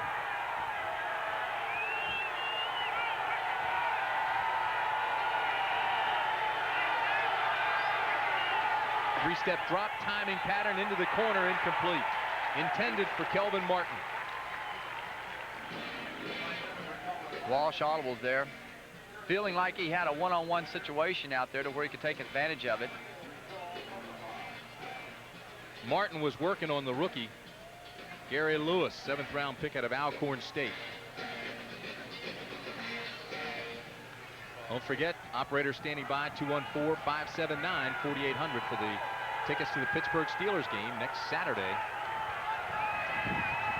42 seconds remain in the first half. Walsh, Agee, touchdown Cowboys.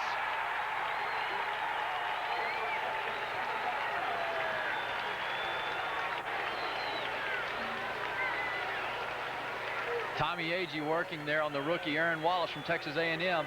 Hey, Cardinal sin there. Never allow that man, the halfback out of the backfield, to beat you inside. There's no help there. You see the good protection that allows this play to develop. He fakes to the outside. Wallace bit on the outside, gives Agee that inch and yard to get inside for the completion and a touchdown.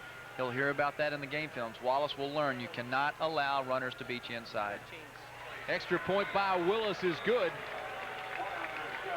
And the Dallas Cowboys move out in front with 37 seconds remaining. Or, as you heard Pat Haggerty say, put 3 more back on it. 40 seconds remain, first half. Watch this play again. Try to really pick up here on the bottom right hand of your screen how he pushes into the inside, outside, comes onto the inside, and it's a touchdown. Don't need that much room. You just got to get that yard on that linebacker, which Agee did. And the mentality is you sell him outside, jump inside, and it's there. Walsh, you know, people always talk about him and compare him to Joe Montana. And you're sitting here today and you feel like you're watching Walsh or Montana going down the field with Jerry Rice / Novacek. I mean, he's really been smart. He's done a lot of audibling. He's taken advantage of what the Raiders have given him. He was a little flustered earlier in a couple of the schemes that the Raider defense gave him. He's responded well. 13 plays, 79 yards. More importantly, look at the time. Walsh orchestrated 3 minutes and 12 seconds on the drive, ate up all but 37 seconds of the clock. Ken Willis to kick off. And Stephon Adams and Jamie Holland will be deep for the Raiders.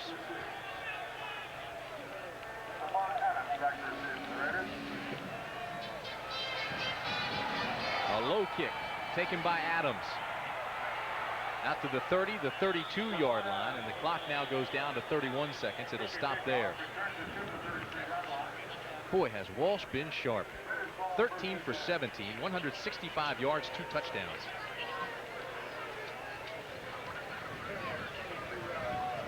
All that after Aikman goes out with a mild concussion. Well, and I'll reiterate the point. It gives you comfort knowing you've got a second-team quarterback, so-called, on the depth chart. He's a starter in most camps, that you can go to in a game after the first series and have such production there. That is the comfort level that any head coach in the National Football League needs to have. 31 seconds remain in the half. We'll see what the Raiders do here against the Cowboys. Schrader, who has a very strong arm, goes on the waggle, throws incomplete. He was intended for Mueller to back out of the backfield, but good pressure coming from Dean Hamill and Jim Jeffcoat. In fairness to the Raiders, Schrader and these guys have been on the sideline so long, they probably needed to have a little session to warm up and stretch again. I mean, and it's tough to go back out in the game where you've sat there and you've not done anything, and all of a sudden you've got to go back in the game and there's no fluid. Everybody talks in a huddle, let's get it going, but you can't. I'll tell you about Schrader when he is loose. He won 24 of 31 starts in Washington. And he's got a strong arm like Darryl LaMonica. 70 yards within his range, but they'll go to the clock play here and just let it roll. That'll end the half. The fans in Los Angeles don't like it. The Boo Birds, as you call them. No question about it. The Dallas Cowboys dominated time of possession, first downs, and now lead the LA Raiders 14-13 as the first half comes to a close at the LA Memorial Coliseum. We'll be back with halftime after this.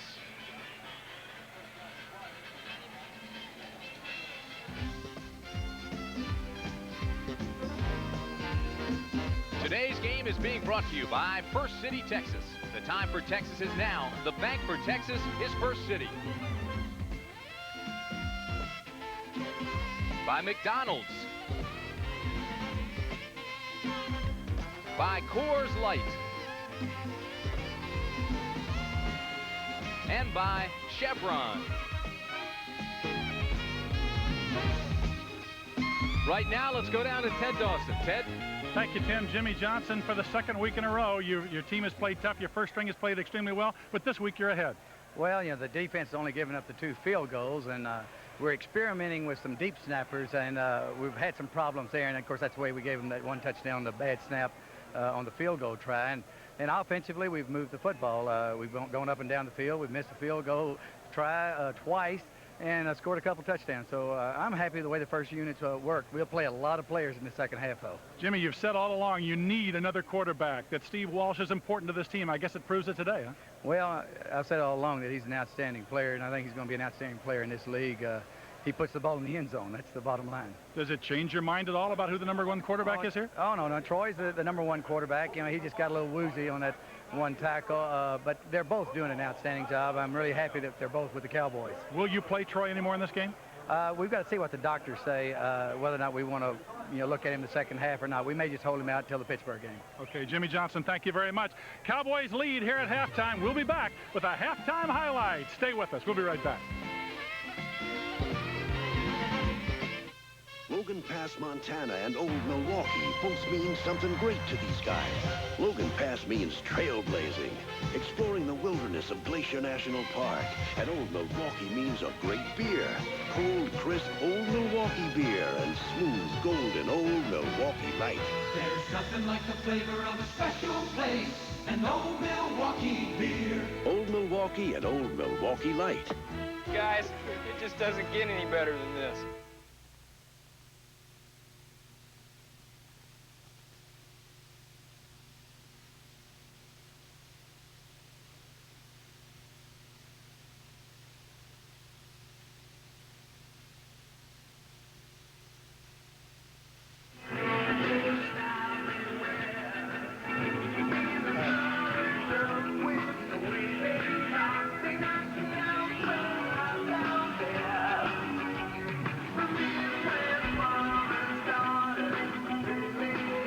Okay, we're not going to show the second touchdown.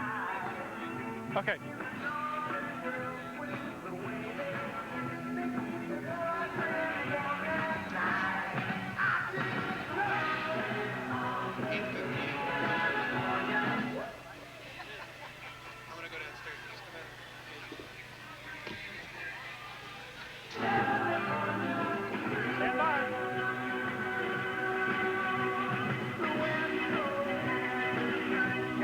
Welcome back to the Los Angeles Coliseum, where the Cowboys have taken a 14-13 lead over the Los Angeles Raiders on an extremely hot afternoon here in Los Angeles.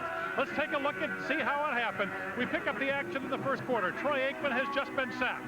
On the next play, Aikman goes back to pass. He looks, he throws, it's intercepted. The Raiders take it back downfield, and look who makes the tackle. Now, I don't know whether this is where Troy was hurt or whether he was hurt on the sack, but Aikman makes the tackle on this play, goes out of the ball game, and as you heard Jimmy Johnson say, it's very doubtful that he'll be back in the ball game. Meanwhile, Steve Walsh comes back in, moves the ball club down to the 1-yard line. 3rd and goal from the 1. He's back. He's under pressure. He looks. He avoids the tackle, throws to Jay Novacek, touchdown, and the Cowboys lead at that point by a score of 7-3. Meanwhile, Ken Willis, look at this. A bad snap. Willis tries to pick it up. Willis says, hey, I can throw the ball, can I? No, you can't, Ken. It's intercepted by Arthur Walker. Walker takes it 69 yards down the sideline. Nobody's going to catch him, and suddenly the Raiders jump in front on that play by a score of 10-7. But, as you know, the Cowboys have come back. Steve Walsh has done an outstanding job. They scored a touchdown in the last seconds of the first half, and the Cowboys lead it here at halftime by a score of 14-13. Meanwhile, be part of the new Cowboys. We'd like to see you at Texas Stadium next week as the Cowboys take on the Pittsburgh Steelers. The number to call is right there on your screen. Operators are standing by right now. Area code 214-579-4800. You, right now, be part of the new Cowboys. Meanwhile, we'll be back and we'll talk to a definite part of the new Cowboys. Jerry Jones joins us live. Stay with us. We'll be right back. Blue skies, carefree, red boat, tranquility. Oh, there's something special in the air. Blue skies, white sand, no troubles, life is grand. American Airlines with flyaway vacation packages to all these sunny destinations. Silverbird, take me where there's something special in the air. We're with you all the way. What's never far away, no matter where you go? What high-octane premium gasoline delivers winning performance.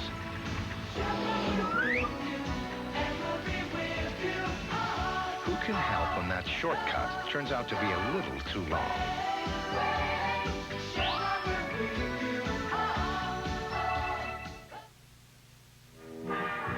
The Cowboys lead the Raiders 14-13 at halftime here at the Los Angeles Coliseum. And joining us live now is normally the most dapper, best-dressed guy in Texas. You don't look so dapper right now, Jerry Jones. Well, Ted, this California sun got a little warm a few minutes ago. Of course, we all did when we had those turnovers, but I am a little casual. Jerry, we were just talking to Jimmy. We all know what he wants to accomplish. But as the owner of this team, what do you expect out of this team this year? Well, of course, it's for all of us, we want to win when we come out here on this football field. But realistically, what do you expect? Well, I think that we want to be able for our fans to see that we're competing with players that can take us to playoffs and Super Bowl. Not with a Band-Aid, not with a way to win 5 games or win 8 games, or for that matter, we just want to be competitive in a way with players that can develop into Super Bowl players. Well, 3 of those players are not in camp. Your top 2 draft choices and Jesse Solomon. Anything new on that front? What's happening? No, I'm disappointed that they're not. Disappointed for our club and for our fans and for the team.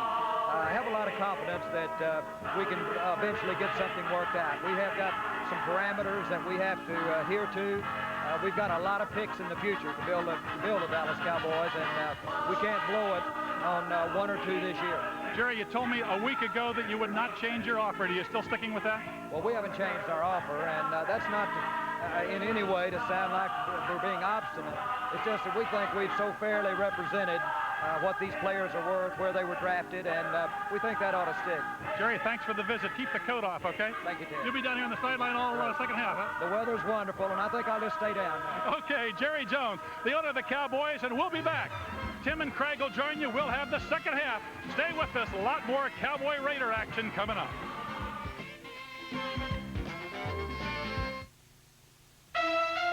Black Rock, Nevada and Old Milwaukee both mean something great to these guys. Black Rock means land sailing, riding the wind across dry desert lakes. And Old Milwaukee means a great beer. Cold, crisp Old Milwaukee beer. And smooth, golden Old Milwaukee Light. There's nothing like the flavor of a special place. And Old Milwaukee beer. Old Milwaukee and Old Milwaukee Light. You know, guys, it doesn't get any better than this.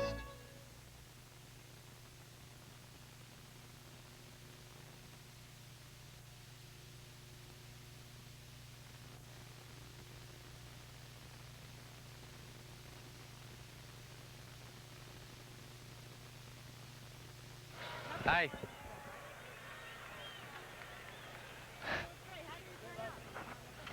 Good.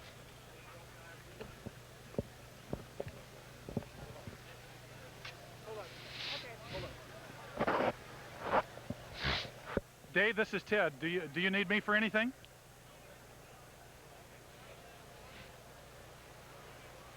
What? Well, earlier I had wanted to know why Stepnoski was not at center, but he went back in, so that's all cleared away.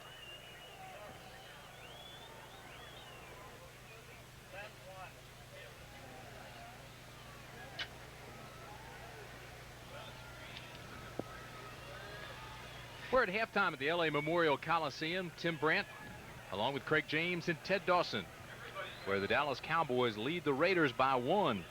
Boy, looky here. This will tell you a lot about the ball game. Time of possession, 21 minutes to 8. That's remarkable. Yards passing, 161 to 53. 193 total yards to 75 for the Raiders. 15 first downs, 4 for the Raiders. You know, it's something when you look at the turnovers for the Cowboys. That's the reason they're not winning this ball game. The one turnover there on the botched field goal attempt, Ken Willis on the pass attempt, and it's returned for a touchdown by the Raiders. That gives you a score for 14 to 13. And for Jimmy Johnson, that's his only negative he can really find here in the first half. So the Coors halftime statistics show us that the Cowboys have had a pretty productive first half. If If you're just joining us, the Raiders had an interception by Lionel Washington from Troy Aikman. Got off. Jeff Jager converted for the Raiders, made it 3-0. Steve Walsh came in for Aikman after he was sacked. Aikman went out with a mild concussion. Walsh took him 6 plays and had a 1-yard pass to Novacek and made it 7-3 Dallas. And Arthur Walker picked off a errant pass by Ken Willis after a bad snap. Went 60 yards and the Raiders went up 10-7.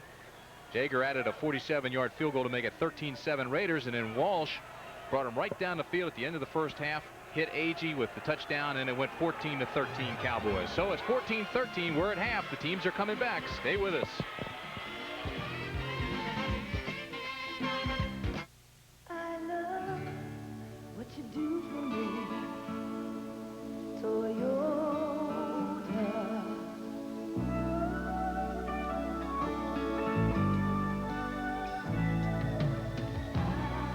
What do you think, Dad? I think it's yours. One of the things that can make buying a first car a lot easier is knowing that it's a first Toyota. I love what you do for me, Toyota. Late meeting? Yeah. And we talked a great deal about all the good things happening in Texas. How you and I are from there. And how I'll be running the new office down there. We're going home. The time for Texas is now, and the bank for Texas is First City.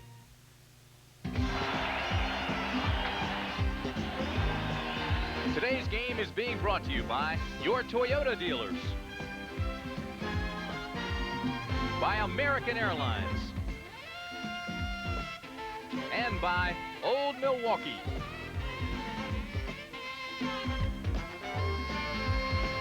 The teams are back, and we're just about set for the second half of the LA Memorial Coliseum, where the Cowboys lead the Raiders 14-13. Tim Brandt along with Craig James and Ted Dawson with you on a gorgeous afternoon in Southern California. Right now, let's go downstairs to Ted. Thanks, Tim. Hard to believe here in Raider country, all these boos you hear. We found a Cowboy fan. It's kind of dangerous here for you, isn't it? Yeah, it is. Very dangerous. You live here in Los Angeles? Yeah, Chino, California. But you're always a Cowboy fan, huh? Always Cowboy. 5th year in a row I've been here. Hey, Tim, it's dangerous here, but you found Cowboy fans everywhere.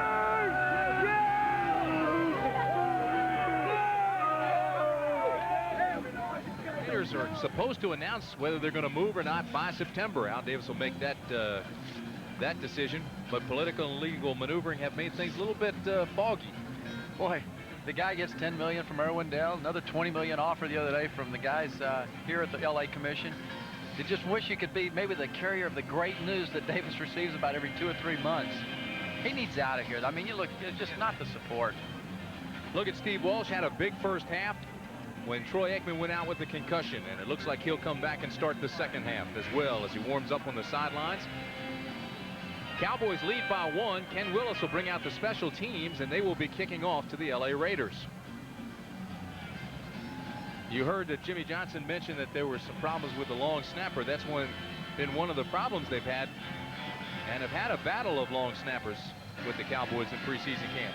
Well, I tell you one thing I heard last night talking to some of the players. They were saying, hey, we've heard Tom Rafferty's ready to come back and play and snap for these guys.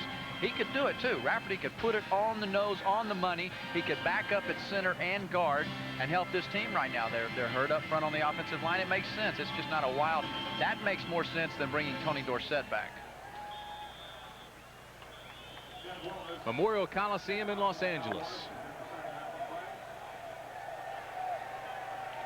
Look at Marcus Wilson and Jamie Holland ready to accept the kick by Willis. It's a short kick taken at the 7. And Wilson returns it to the 24-yard line, and that's where the Raiders will start off the second period, or the second half, rather. Lester Brinkley in on that tackle there. That's a guy that they called earlier in preseason. Butch Davis told me this guy's a heat-seeking missile. Out of control. I mean, he was. First 3 days of camp, this guy was unbelievable. And he wasn't a missile, it was a missile. I asked Lester, and he goes, yeah, well, I'll take that. Agile, hostile, and a missile. Just underway, second half. Raiders first down and 10. Power play, right side gets maybe a couple. Greg Bell playing with a sore hamstring. They'll give him 2. Vince Evans in at quarterback for the Raiders now. Jimmy Johnson says he'll go with his first-team defense on this series, and then he'll start switching in. I imagine you'll see a little combination. You'll see some second with the first. You know, it's interesting. I can remember being out here in Los Angeles last year during football season. Schrader and Berline were struggling, and we went and had dinner with Vince Evans. And Evans was thinking about coming out of retirement then. Went and talked to Al Davis, and here he is back in camp. He's 11 for 22, 157 yards in the preseason.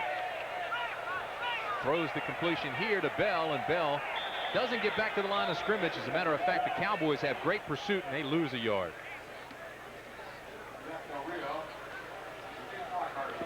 Lockhart over there. There's Troy Aikman, a guy that figured out now that he's in California, but he won't play any longer. And you go back to the list of where they were talking about the 3 objectives of Jimmy Johnson earlier today.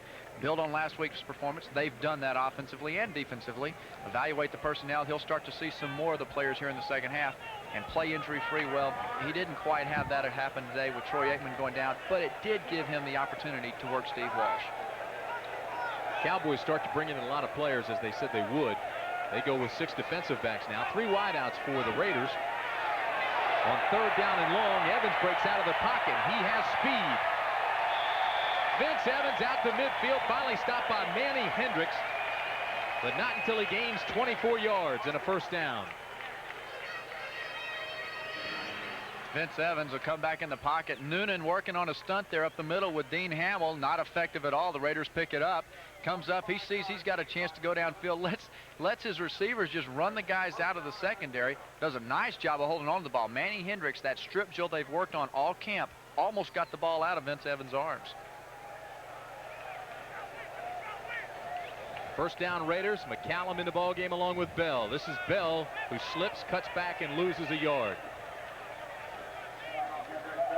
Good play by Jack Del Rio, the linebacker, 6-year veteran at USC, playing right in his backyard. Jack Del Rio wasn't really, at one point, didn't think he'd play this week. He's got an injured knee. They talked about bringing him in for an MRI on his knee to find out how bad it was, and he's out here today making plays in the open field, flying around. An MR who? MRI. It's a magnetic resonance imaging. I'd probably stand to be corrected by some doctors, but that's my brutal stab at it. The prognosis by Dr. James. 2nd down and 11 at the 49.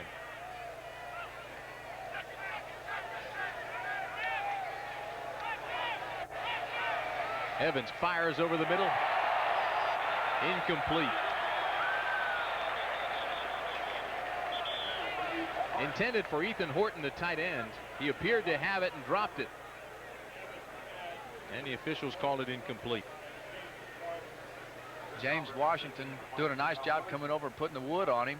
Ethan Horton, the former runner in college, converted over. Versatile athletes. It's all you just can't say enough about guys in the NFL that can do a number of things.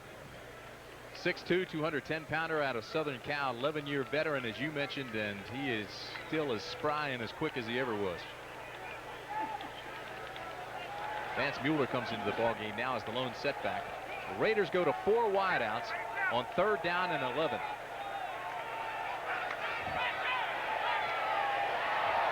Up for grabs, almost intercepted. And there is a flag down. Ken Norton tipped it. Got a flag in the area. It's probably going to be pass interference against the Cowboys. It is against Dallas. Boy, Ken Norton tipped it. James Washington almost had the INT, but the flag against Dallas would have nullified it anyway. Here's the call. Holding. Number 51. Defense. First down. So it's a first down for the Raiders. 3rd and 10. There's the Cowboys making a mistake. The Raiders, you know, they are able to move the chains now, keep it, get another chance at first down.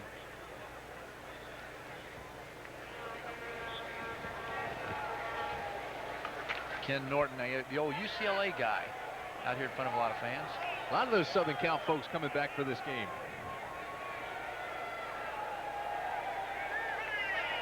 Mark the ball at the 46. It's first down, and Brown goes in motion. This is Bell. Cuts inside, spins, and drives his way to the 40.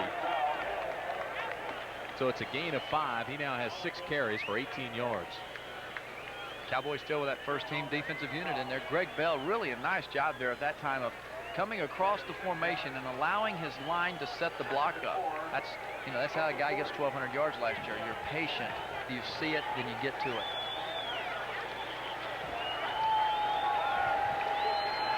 Just under 11 minutes to play, third period. 14-13 Cowboys. Bell, flags fly. Bell down to the 37-yard line, but there is a flag down. Tackle made by Dean Hamill. Michael Irvin there getting ready to go in for his first action since his knee injury. And illegal formations, offense. Put a heart rate monitor on him right now, and it's way up in the levels. Michael hurt that knee last October against the San Francisco 49ers. We were there to do the game. Still second down. And he actually went back in the ball game when he hurt the knee originally. Came back in, and it was much more severe than they had anticipated. So Michael Irvin preparing to come back for the first time since October.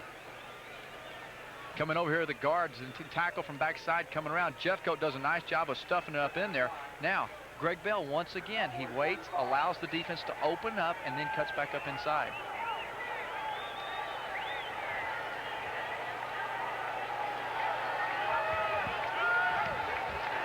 Evans to throw on 2nd and 9. Looks deep, throws underneath, intended for Brown, and broken up nicely by Isaac Holt. Oh, what a play. Stayed in Brown's hip pocket, played it in and out, and just knocked it down. Well, Eugene Lockhart, Ken Norton coming up in the middle here. Lockhart on the blitz, picked up real well. Vince Evans comes over.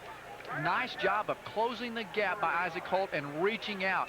Hey, we're talking about a guy that can run, and Holt is staying in his hip pocket, as Tim said, and that's one reason that he's in the starting lineup instead of Ron Francis. He's aggressive. Long-time veteran Minnesota, 6-year veteran actually out of Alcorn State.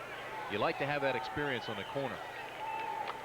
Guys were playing too soft back there for the Cowboys last week. 6 defensive backs now for Dallas.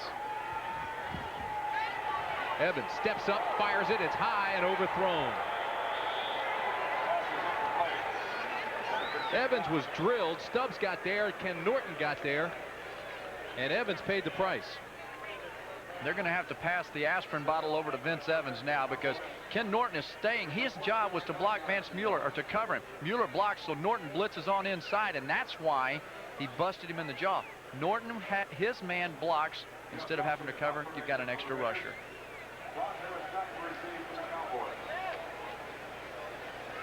So Gossett comes on to punt with 10:14 remaining, third period.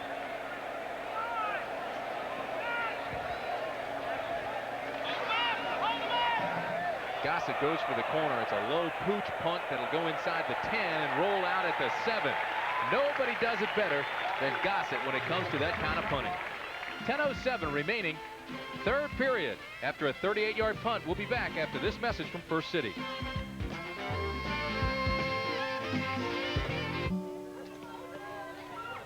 Today, little Maria goes to college.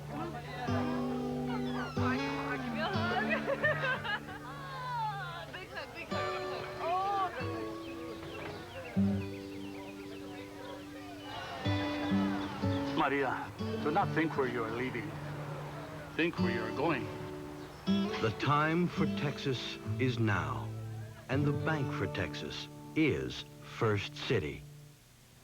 Doesn't seem long ago. All those championships. The Cowboys were the toughest ticket in town. You couldn't get a seat, not a seat. That championship feeling is coming back. The Cowboys will sell out Texas Stadium. He's not kidding. If you missed it in the 70s, catch it in the 90s. Season tickets won't last forever.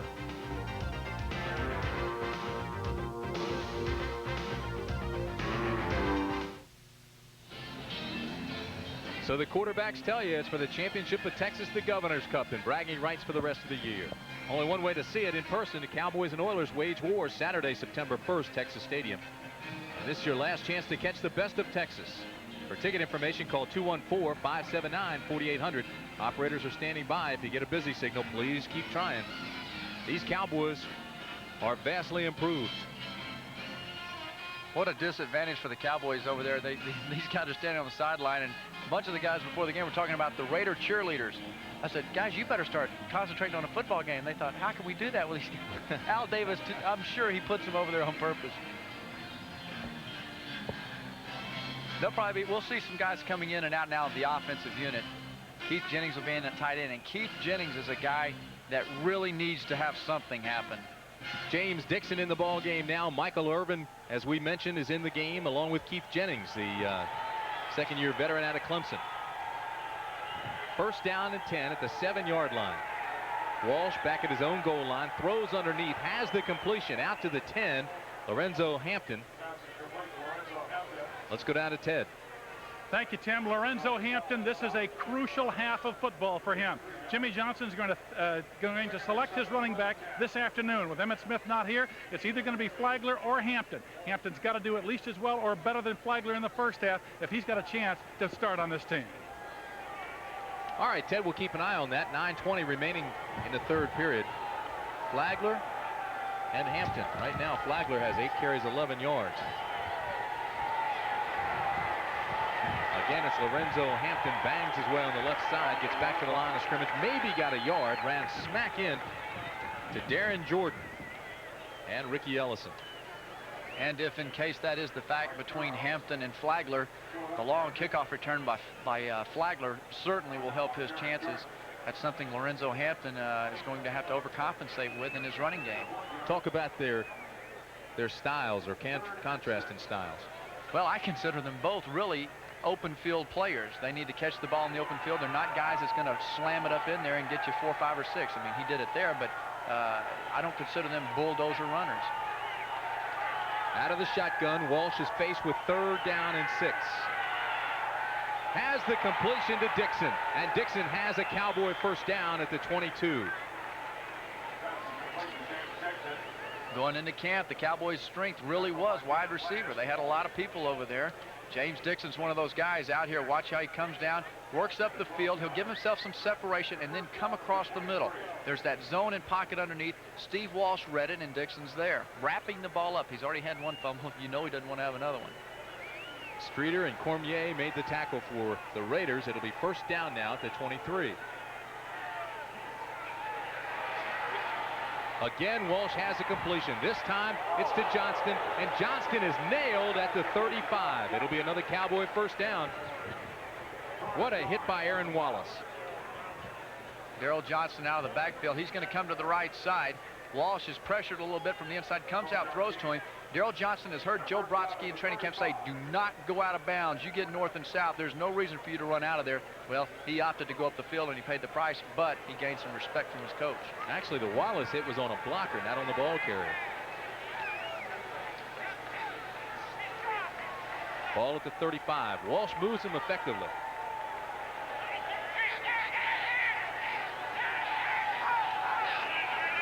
Johnston for 2. Tackle made by Ricky Ellison, another one of the Southern Cal Trojans. That's not Darrell's fault. He read the play properly, but James Dixon out on the wide receiver, his man beat him inside. That receiver needs to know he's got to get inside and block out on that cornerback. The cornerback came in and made the play. Johnston bruised his shoulder August 2nd. He's been bothered with that off and on ever since. The only running back Dallas protected last year, had 5 carries, 14 yards last week against San Diego. Second down and call it 8.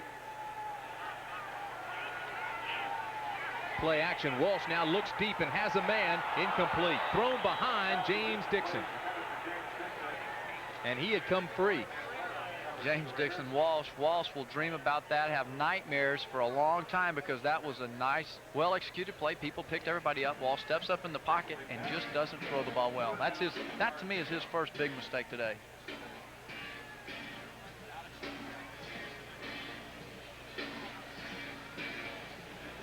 Jimmy Johnson in his second year as Dallas head coach, 1-15 last year. Changed his priorities.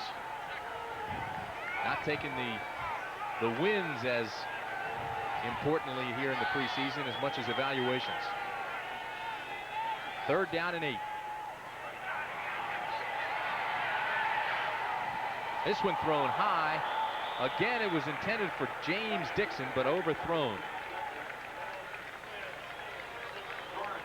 Prater's putting a lot of people back in the secondary trying to cover, and only 2 down linemen that are rushing now. The rest will be maybe two linebackers that are coming. 7 guys deep for them. Saxon comes on for his first punt of the afternoon. Mike Saxon had 6 punts for 37-yard average last week against San Diego. Now comes on for his first punt. He's had an easy day.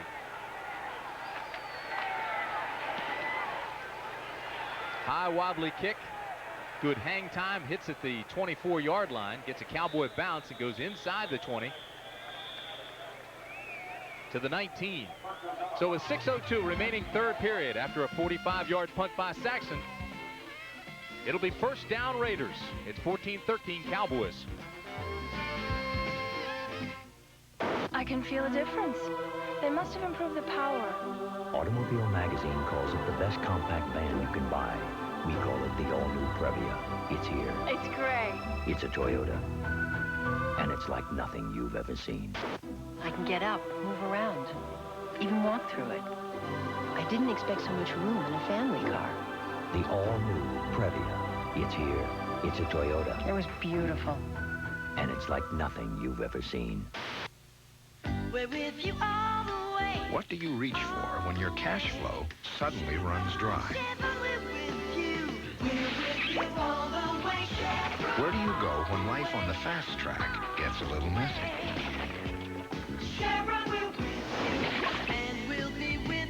Where do you go when Rover turns your picnic into his snack?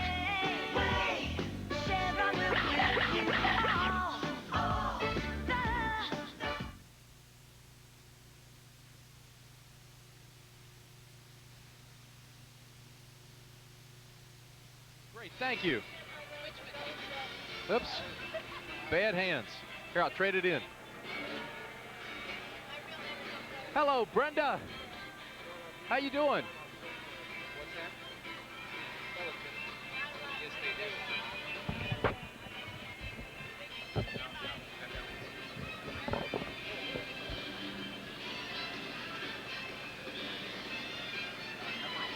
Oh, what a day in Southern California.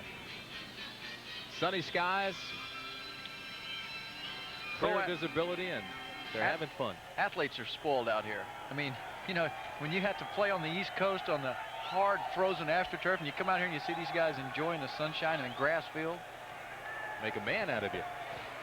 First down and 10, the ball at the 19. 3-step drop timing pattern out to the outside to Timmy Brown. Brown picks up about 7.5. Stop made by Ray Horton. A lot of cushion over on the corner here. You'll see Vince Evans. He'll come back, just a little quick deal here. He knows he's got a chance at a quick play here. Lots of cushion by Manny Hendricks. He's broken down, doesn't want to get beat, tries to olay the guy until his inside partners can come and help him. Lots of cushion. I think we've hit that third quarter lull here. The crowd has gone very quiet. The silence is deafening. Of course, it's preseason. Evans has the happy feet, tries to get out of the pocket. Good backside pursuit by the Cowboys. Looked like Lester Brinkley got there. The heat-seeking missile. He'll come from the left side of your screen. Evans rolls over to the right side, wants to have something quick. It's not there. Brinkley keeps fighting. Willie Broughton comes back too, and there's Lester to make the sack. That's the kind of play Lester needs to make. He stayed after the quarterback. He didn't just give up once he was out there blocked. He came back. Showed some light feet for a guy 6'6", 270. California native guy there, Babe Laufenberg. Third down. And a long 3 for Evans. Fires to the outside to Brown, incomplete. Coverage by Hendricks. Brown had no shot. That ball was underthrown and wide. Willie Broughton was on Vince Evans, making him throw it. Not quite enough time to hold on until Brown could get out there and see him. As long as we're focusing here on Vince Evans, we'll tell you that Steve Berline's still holding out. And although he's a holdout, Al Casal was telling me just a little while ago that they are getting close with Berline, so expect him back in camp shortly. Rod Harris is deep. waiting for Jeff Gossett's punt.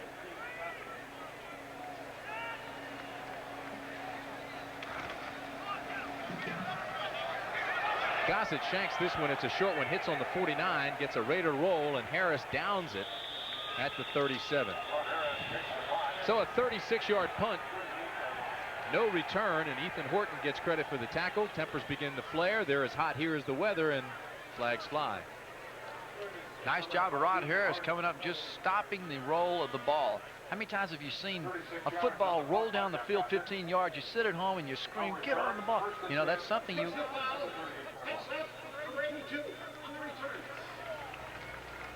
Jamie Holland is the guy tagged with the flag.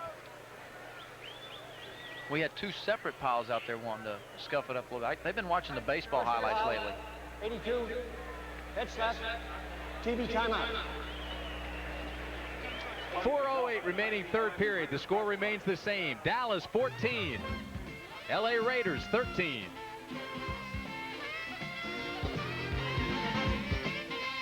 Blue skies, carefree, red boat, tranquility. Oh, there's something special in the air. Blue skies, white sand, no troubles, life is grand. American Airlines with flyaway vacation packages to all these sunny destinations. Silver bird, take me where there's something special in the air. Doesn't seem long ago. All those championships. The Cowboys were the toughest ticket in town. You couldn't get a seat, not a seat. That championship feeling is coming back. The Cowboys will sell out Texas Stadium. He's not kidding. If you missed it in the 70s, catch it in the 90s. Season tickets won't last forever.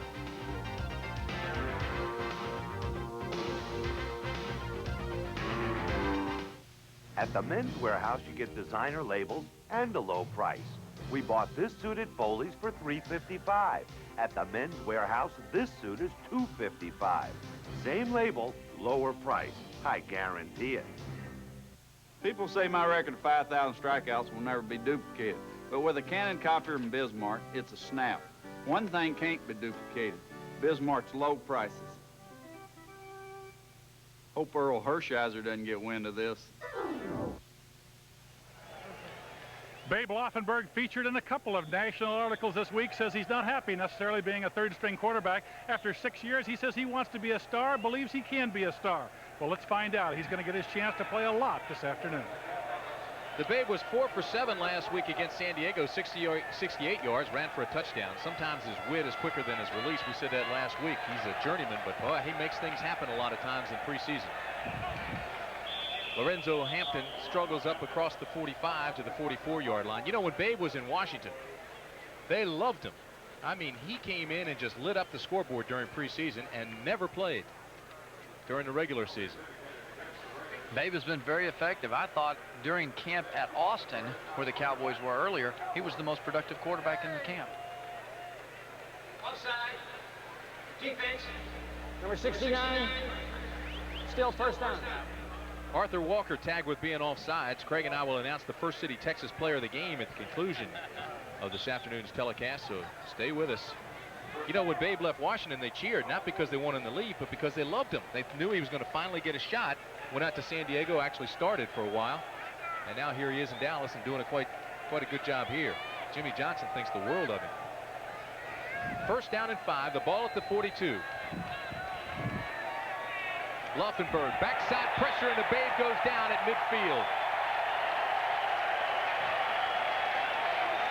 Big Art Jimerson came through untouched, and Babe never had a chance. Lorenzo Hampton, the left side of your screen, flat out misses this guy. He dives at his feet and misses the linebacker, and you see him, he'll come into your screen here, boom. Now, if you're talking about getting graded in a game, that is something that will just, a coach will stay in your hip pocket on that one. You've got to keep your head up and hit the linebacker in the thighs. That's the third Raider sack of the afternoon. 3:20 remaining third period. It'll bring up second down and 12.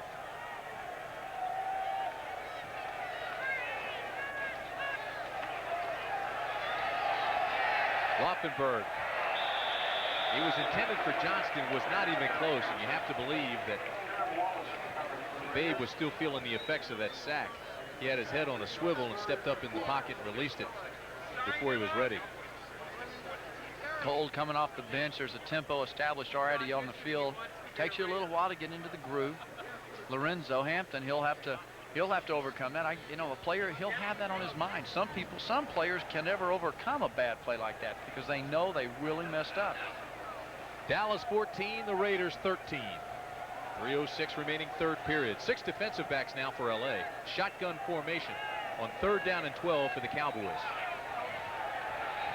Again, there's pressure on Laufenberg. He escapes once, throws deep for Johnston, incomplete.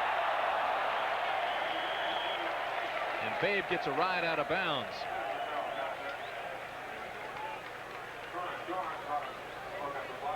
Scramble situation here. Find out. Watch your receivers. They lose Piquel. They need to come out and swap off on that. Jeff Zimmerman didn't do it. Number 76. Laufenberg scrambles right. Tries to get Johnston to go down deep and get open. That's one of those deals. You're either going to have a big play on it or you're having a risk of an interception when you throw it down there. So Saxon comes on to punt again. His second one of the afternoon. A low liner. Stephen Adams will let this one hit, roll into the end zone for a touchback, and the Raiders will have it at the 20. So a 49-yard punt, which will look good on the statistics for Saxon, but it's not exactly what he wanted. He wanted to pooch it inside the 20. Instead, it's a touchback. 2:47 remaining third period. Dallas still leads by 1.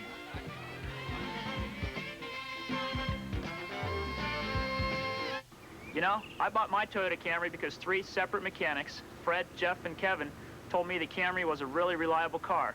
Now he waves when he goes by the shop, but he doesn't stop.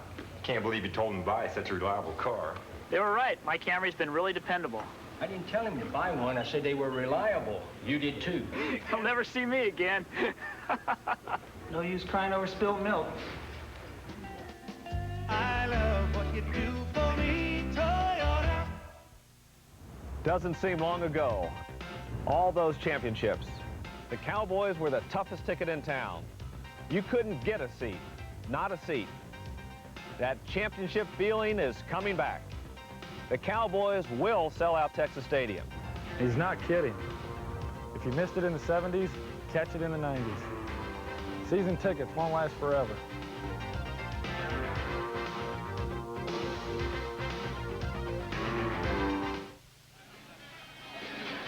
Dallas 14, the LA Raiders 13. As the Cowboys get ready to take on the Oilers September 1st, 8 o'clock. Let me tell you, there's still tickets available. The Bank for Texas presents the game for Texas as the Cowboys and the Oilers go after it in the First City, Texas Governor's Cup. Catch all the action right here on Raycom Sports and Entertainment. Check your local listings for more information. 2 minutes, 47 seconds remain in the third period here as the festivities continue in Los Angeles. Hollywood. Cowboys have a lot of guys now that'll come in on the second team defense. Willie Broughton, Lester Brinkley, Kenny Gant, the rookie, number 29. He'll be out on one corner. First down and 10, the ball at the 20 for the Raiders. Evans is still the quarterback. This is Bell to the 25-yard line. Terrence Cooks makes the stop. Terrence Cooks has shown good speed. He's got the talent, likes to hit. Plan B guy out of New England, second-year pro out of Nicholls State. They like Terrence in the middle too. It was a lot of high hopes for a guy named Willis Crockett that's had some injuries and had a hard time overcoming those. Terrence is stepping inside now and doing a nice job. Somebody's got to be prepared in case something happened to Eugene Lockhart. Well, Willis has been slowed by that ankle injury. You're right, Cooks has stepped up and played well. Second down and 5. Nat McCallum gets a couple of tough yards off the right side. Think about it. Napoleon could be over in Kuwait today. Boy, you hate to think about that. That puts this game in perspective, doesn't it? Yep. Think about families that are sweating their relatives and friends and loved ones. A tumultuous time. Very, very uneasy in the Middle East. 3rd down and 4. The ball at the 26. 1:16 remaining, 3rd period. 5 defensive backs now for the Cowboys. They show a 2-deep scheme. Evans pressured out of the pocket. He can run. 1st down Raiders as Evans turns the corner and is up to the 42-yard line, and the crowd loves that.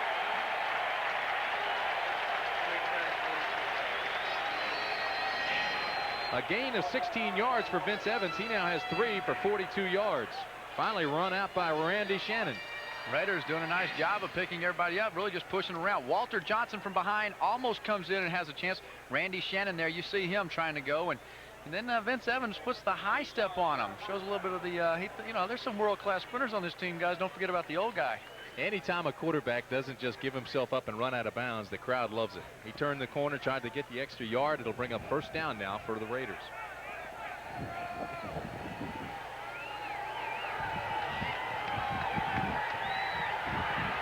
Timmy Brown, great catch at the 40. Oh, they said he juggled it, and Brown doesn't like it. I guarantee you they'll replay that one. He was working on Manny Hendricks, so 4.3 speed against 4.4 speed. Here it is again. Watch here. Watch how Brown comes back to the ball. He knows that Vince doesn't have it coming back. That's a good catch. No, that's a good catch. You like the fingertips were under it. That's not bad coverage either by Hendricks. He did get turned around, but he was right there shadowing. They'll go to this. They're probably reviewing it right now up top. I don't know. Well, they aren't going to review it. Still a good catch. I'll go with it. 2nd down and 10. Evans goes deep. Again, it's for Brown. Brown and Hendricks get out there with that speed. They shadow each other. Looks like synchronized swimming. They're right in step with each other. Terrence Cooks came on the blitz. He may have made that play happen. Made Vince Evans rush it a little bit. Vince taking some shots today, and both of those were the middle linebacker, Vince, or that time Terrence Cooks. He saw his man stay in the block. That frees him up. He doesn't have to cover. Boom, here he comes. Evans now 2 for 8. 6 yards.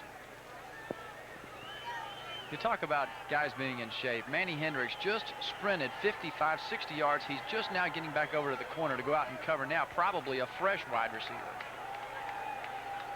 Cowboys stay with their dime package defensively. 3rd down and 10. Deep drop for Evans, overthrows everybody.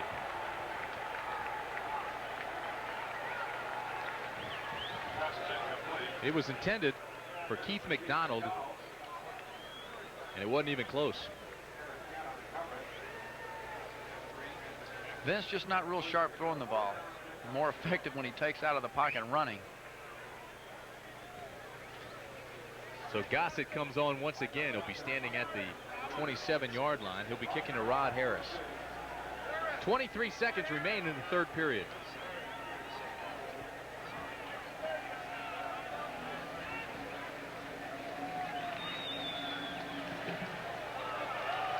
A high tail wagger that'll hit at the 30 and go out of bounds at the 27. Goes out of bounds, 27-yard line. A punt of 31 yards.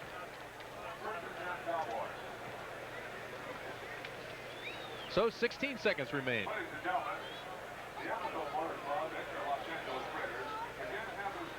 Don't forget about a chance to call in now for tickets. Next week's game against the Steelers. See this team that's fixing to come back and lead into the 90s. Bring back the old regime. 214-579-4800. They come to Texas Stadium next weekend to play the Cowboys. Brenda Bushell tells us the operators are standing by even as we speak. Well, I hope my wife's down there getting our tickets. You think they'll let us in? You have to pay. That's the end of the 3rd period. With the score, Dallas 14, the Raiders 13. We'll be back after these messages from your local station. This is the Raycom Sports and Entertainment Network.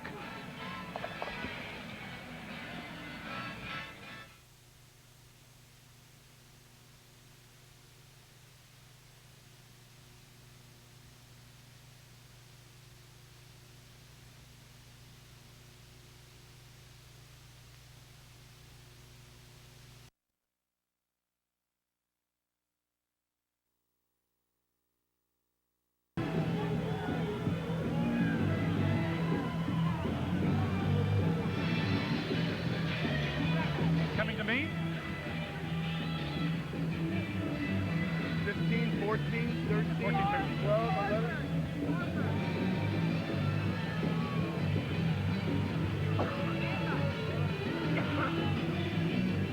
Welcome back to the Los Angeles Coliseum, with the Cowboys holding on to their lead over the Los Angeles Raiders. And speaking of the Raiders, one of the most colorful men in pro sports joins us live now. Lyle Alzado trying to make history at 41.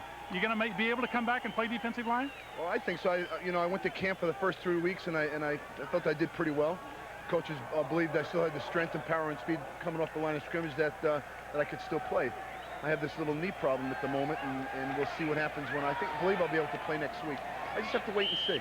You got to believe in yourself, huh? Yeah, look, nobody has the right to put a stipulation on age. If you're still capable of performing, then you can play until you're in your late 40s. But people have to be open-minded enough to believe that athletes who take care of themselves and commit themselves and focus to something like that, they can play until after they're 30. They think 30 is old, and that's not old. It's pretty young. Lyle, good talking to you. Best of luck to you. Lyle Alzado, as I say, one of the great guys in professional football.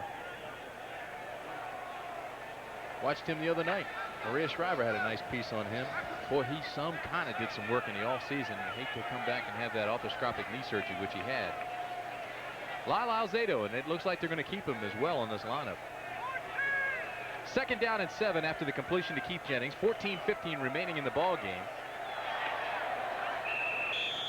Johnston off the right side, close to a first down, be about a yard shy. Here we go after 3 quarters. First down, 17 for the Cowboys, 7 for the Raiders. Go down rushing yards. Really a poor performance right there. We just saw a nice run by Daryl Johnston. It opened up the middle. Passing 180 to 61. Still have your 2 turnovers, and the time of possession. Just can't say enough about the plus of having the ball in your control. Cowboys' 2 touchdowns came in the first half. Steve Walsh to Jay Novacek, 1-yard pass. That was the first score. Then it was Walsh to Agee, made it 14-13 Dallas. That's the way it was at halftime, and that's the way it stayed. Flags fly everywhere. See if Whalen jumped or whether he was drawn off. Number 95, offense. That's part of that changeover. Mark Whalen's first really go at the offensive line. And, you can't fault a guy like that. He's trying to learn right now. He's thinking about who he's going to block. And all of a sudden he hears the first hood, and boy, you're gone. And it's a lot of reps, a lot of work.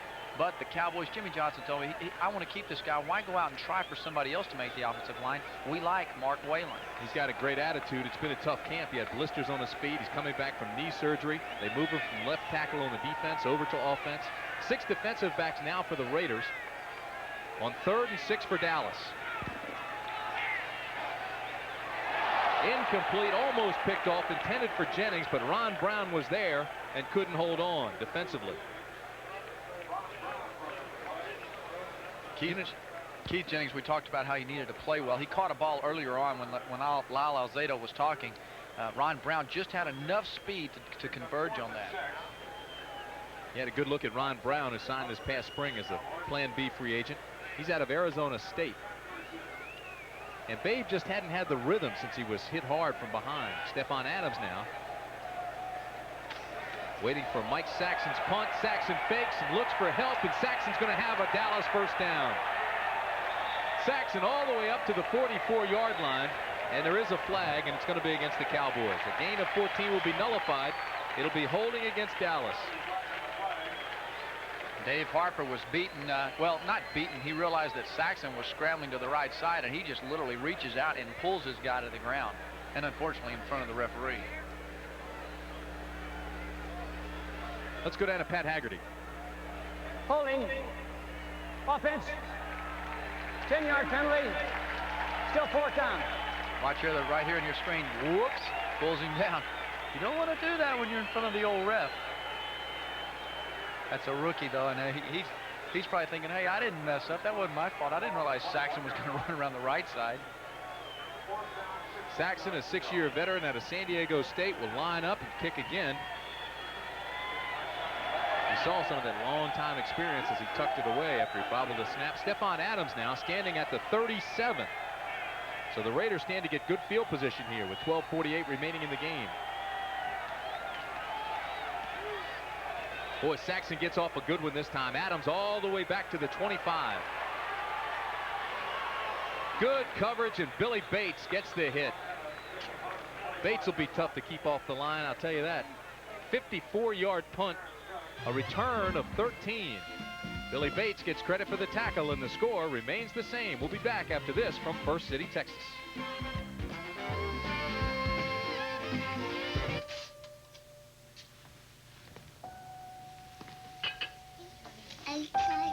Eat up, baby. Come on.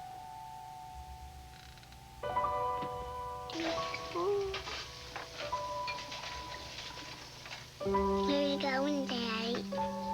Going back to work, darling. Going back to work. The time for Texas is now, and the bank for Texas is First City. The 1990 Toyota Celica. Look at it. Listen to it. Feel it.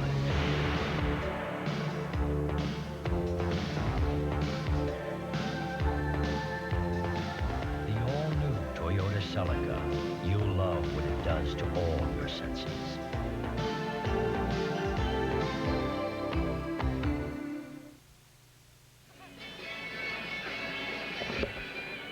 12:35 remaining in the ball game. The Dallas Cowboys lead the LA Raiders by 1. A look at Troy Aikman, who went out early in this ball game after taking a vicious hit. He has a mild concussion, will not come back. And here's the to-do list. Update us and tell us how they're doing, Craig. Well, I think, you know, last week's performance really was enhanced this week, and he'll be very pleased with the way that first group played, particularly offense, well, and the defense. They got the ball back to the Cowboys.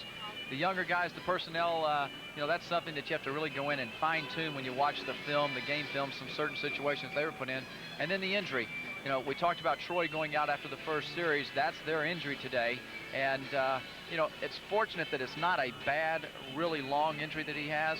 And it was good from the standpoint that it gave Steve Walsh a chance to come in and really lead and guide this ball club.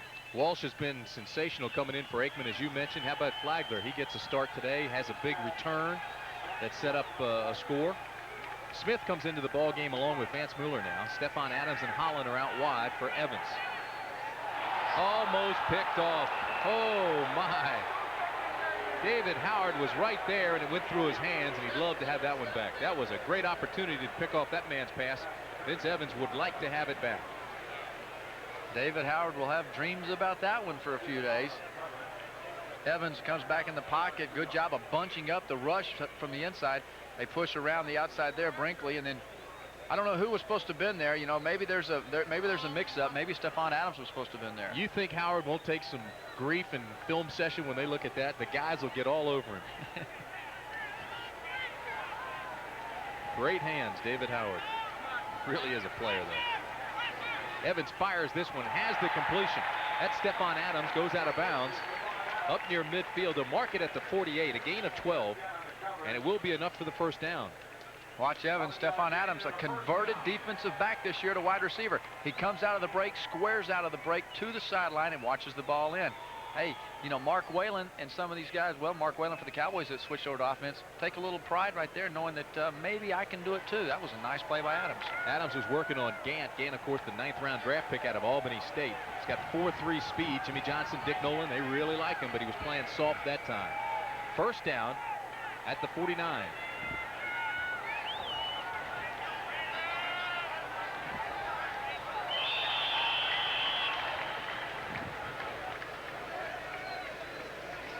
Jones and Willie Broughton both came across. Watch here, the Cowboys defensive linemen, they're just going to jump off sides. They've got to be in control, be patient. I know they're aggressive.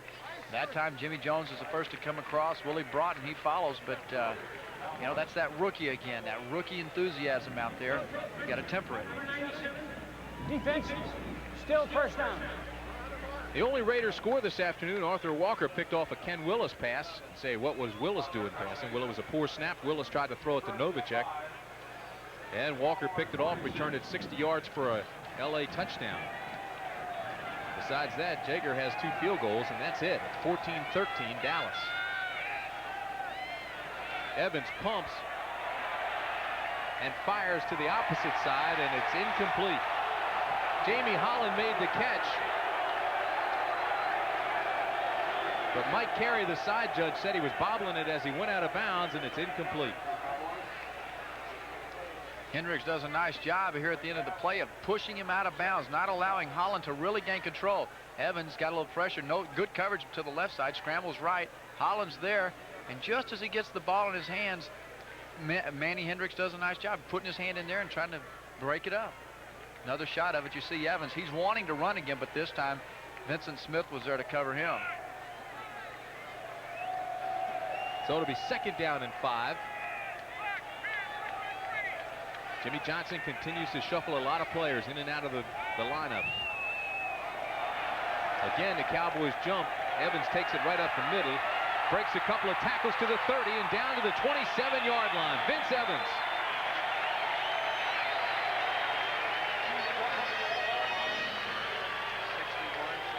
A gain of 19. Evans back in the pocket, a stunt coming up the middle. David Howard picked up in the blitz. Jimmy Jones, he leaves the middle. Nobody protecting there. Wrap up, guys. You've got to put your arms around the runner. There's no chance of these guys just bumping folks to ground. You'll see it here again. There's no support. Tony Tolbert had jumped off sides. There's a lot of opening in the middle. See how there's really nobody getting a lot of arms around this guy. And Vince, 4 carries, 61 yards. Probably ought to move him to the backfield, or Cowboys trade for this guy and put him in the backfield.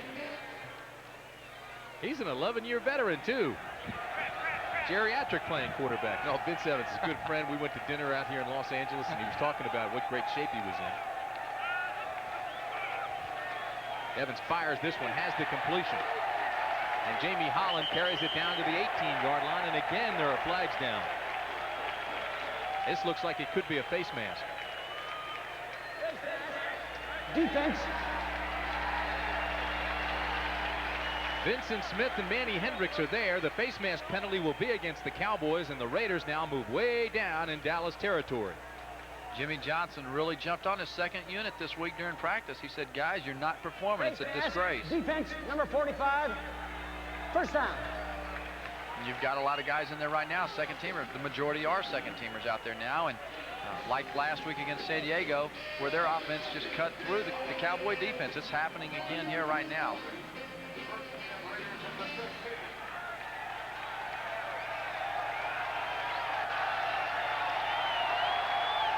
10:35 remaining in the ball game. Mueller on first down, big hole inside the 5 to the 3-yard line, and again flags are down.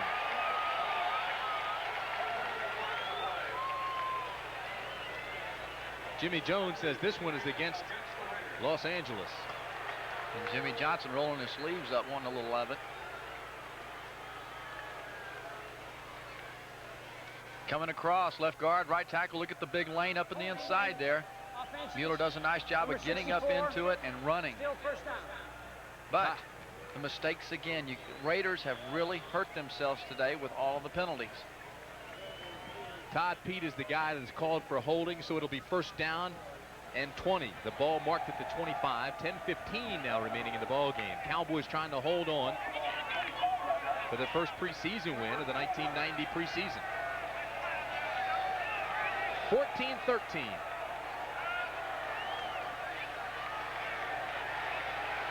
Evans fires across the middle. Mueller inside the 5 to the 2.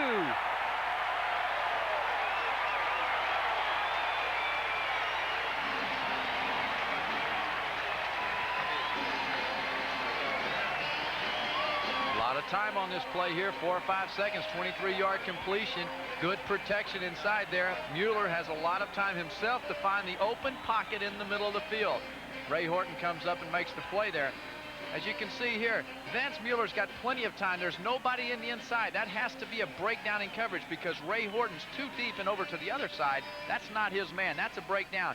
Probably a linebacker underneath. 3 tight ends, Dial, Horton, and Junkin. Mueller in the backfield with Smith. This is Mueller up over the top. Touchdown Raiders. Flag is down.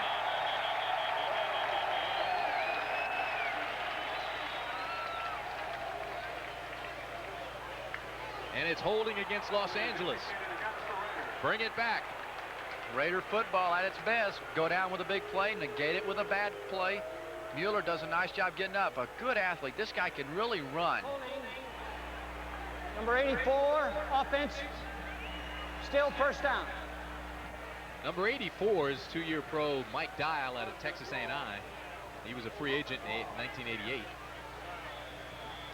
If the Raiders can control themselves this year and play physical, they'll challenge San Diego for their spot out there. The Chiefs, I mean, they've got to play smart. You cannot have this kind of football and win games. I want to ask you about your week in San Diego in just a second. First down and 12.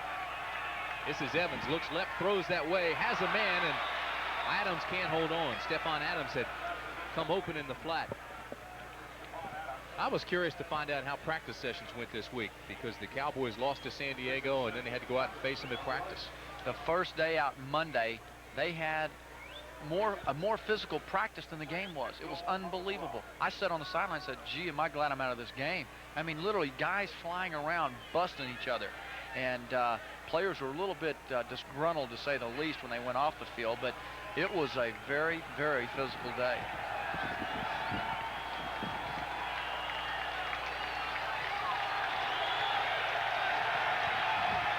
Second and 12. Evans up the middle to the 5. And again, there's a flag. Ray Horton made the tackle.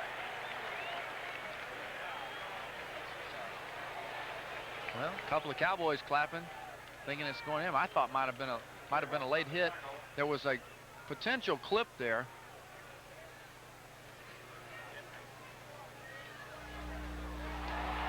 It's against the Raiders.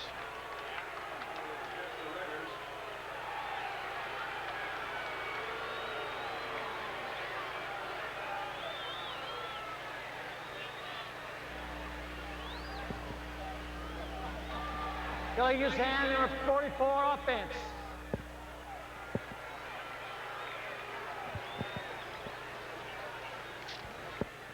So Stephon Adams gets tagged with the penalty. 10 penalties for 80 yards on the Raiders now. And, you know, whereas a while ago they have a touchdown recall back, they're on the 1 yard line. No, it's just that's just not good winning football. You'll never accomplish what you want to when you have penalties against yourself. The clock now becomes a factor. 8:15 remaining in the ball game. Dallas leads by just 1, but it's 2nd and 15 Raiders, and they're deep in Dallas territory. Going for the corner, overthrown. It was intended for Adams. Good coverage there by Kenneth Gant. Kenny Gant did a nice job staying with him out there. Stephon Adams, the guy that, you know, obviously is a great athlete. He played some receiver, running back in college. He's got that chance to make the transition. And maybe it's a little, it's a good sign or good opportunity for Gant to go against somebody like that that's not of Ron Brown's speed, or a guy like Tim Brown over there that can really shake and bake. It'll be 3rd down and goal for the Raiders. Big play defensively for the Cowboys.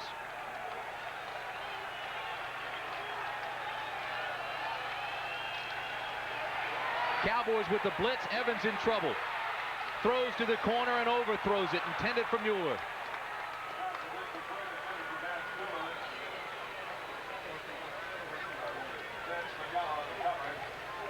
And the field goal unit comes on for the Raiders. Stan Smigala following there from the strong safety position, covering there. Vance Mueller into the end zone. Vince Evans took a big hit. Jager has hit from 30 yards and 47 yards. He's 5 for 7 this preseason, and this one's from 33.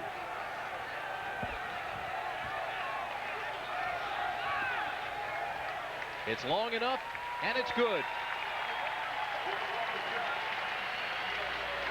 So with 7 minutes and 57 seconds remaining in the ball game, the Los Angeles Raiders have taken back the lead. It's 16-14. We'll be back right after this.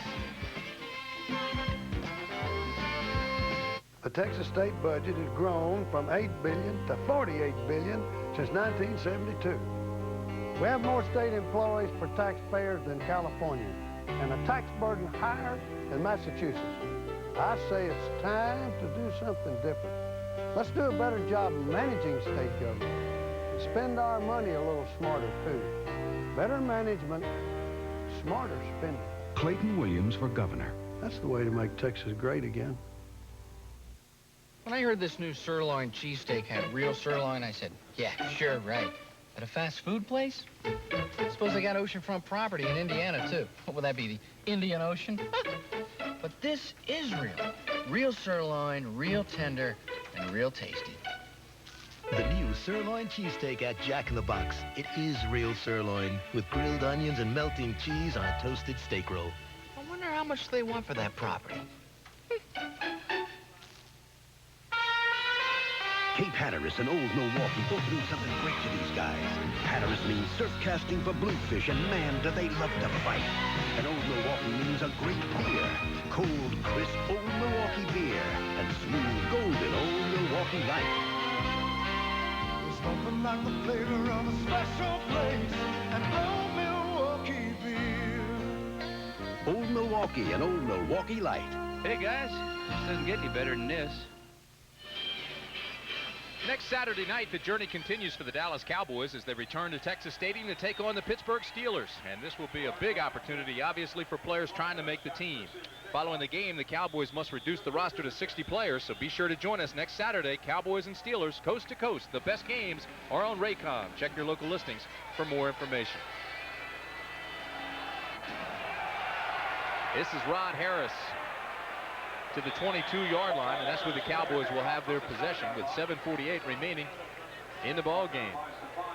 Scoring drive, 11 plays, 47 yards. It took 4 minutes and 38 seconds. Jeff Jager with the 33-yard field goal, his third field goal of the game.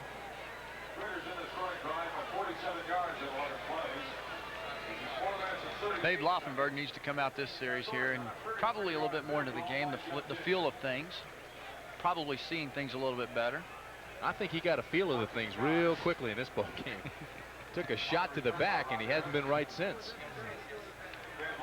First down at the 22 for the Dallas Cowboys. Hampton and Agee are in the backfield. Lorenzo Hampton, big hole outside. Breaks the tackle and wanders out to the 38-yard line. Gain of 15. Finally tripped by Aaron Wallace. Nice job. Nice vision. Lorenzo Hampton starting to the left side. Good job backside by the Cowboys, blocking off, staying with their man, Waddell and those guys. Agee got his cutoff block, and then good running. That picks up 7 extra yards, that little hurdle move he made over that tackler.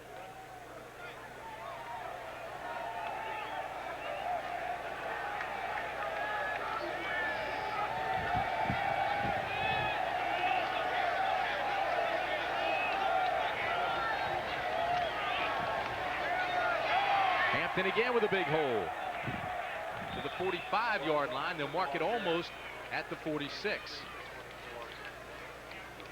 That's 3 carries, 24 yards now for Lorenzo Hampton. There's Babe Laufenberg. That's as hard as Lorenzo's run all camp. Very nice job seeing things, getting up in the hole. Maybe he did hear that it was between he and Flagler for this ball club, and he's out there trying to show and prove his value. Clock continues to move. Approaching 6 minutes remaining in the ball game.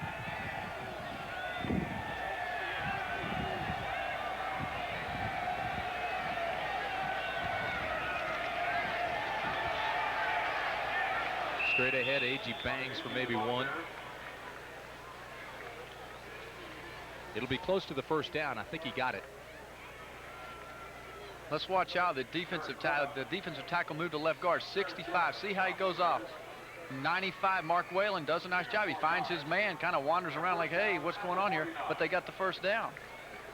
Whalen making that transition over from the defensive line. So the offensive push continues. Michael Irvin goes to the top of the screen. James Dixon to the bottom. First down, Dallas.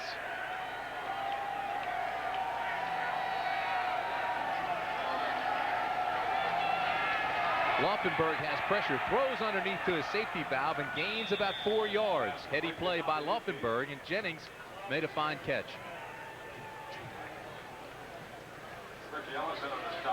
Correction, that was Agee. Tommy Agee out of the backfield. He does at least he gets in the vision of Laufenberg. Plenty of time, plenty of protection for Laufenberg. And then he finds the guy. He really hasn't had a chance to sit back today and look downfield and throw the 10, 12-yard patterns. Second down and 6.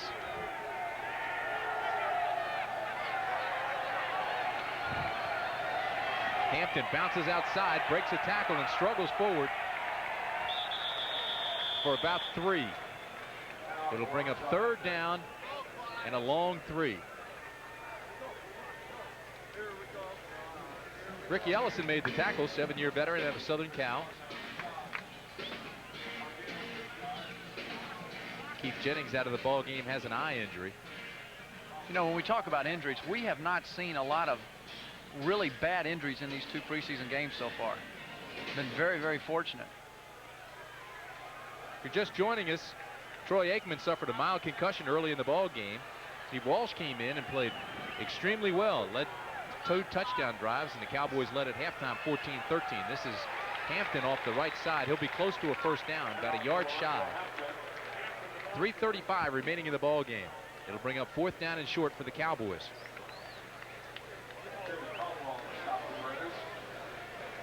Laufenberg looking over for a little direction, seeing what they're going to do here. Well, once they mark it, it is going to be longer than 1, almost 2. It'll be 4th down and call it 2 for Dallas.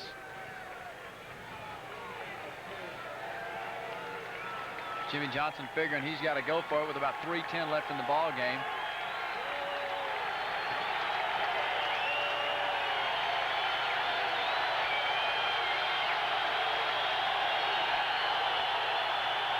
Hampton right side, second effort is close. I don't think he got it.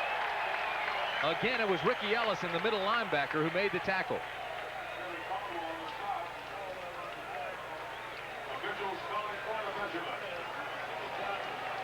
They're going to measure.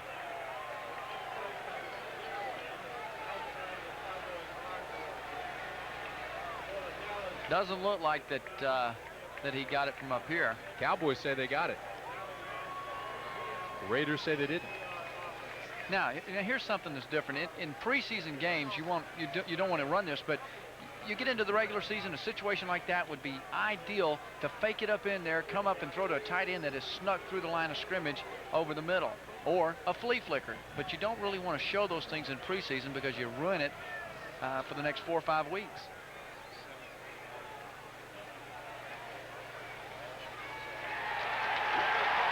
Didn't get it.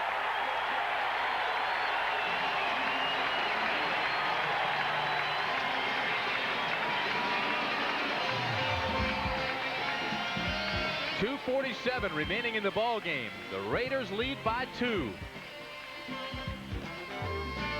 Turn the key. Exxon brings you reduced emissions gasoline. Feel free. Gasoline precision engineered for high performance and lower emissions. Exxon. It's the first of a new generation of gasolines from Exxon. Turn the key. Exxon.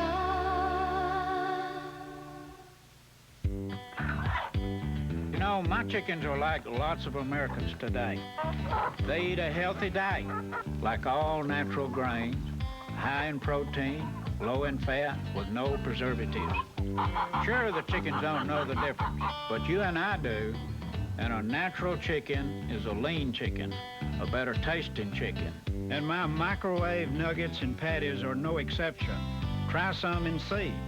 They're in your grocer's freezer.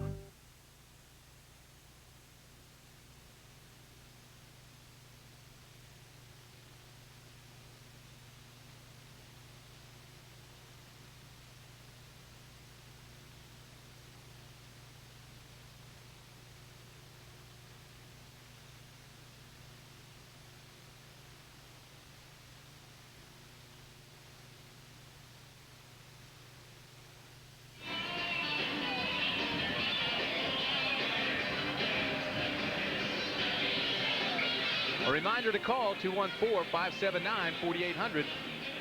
Boy, if you want tickets, you better get them now. Pittsburgh Steelers against the Dallas Cowboys, Saturday, August 25th. Texas Stadium, 8 o'clock.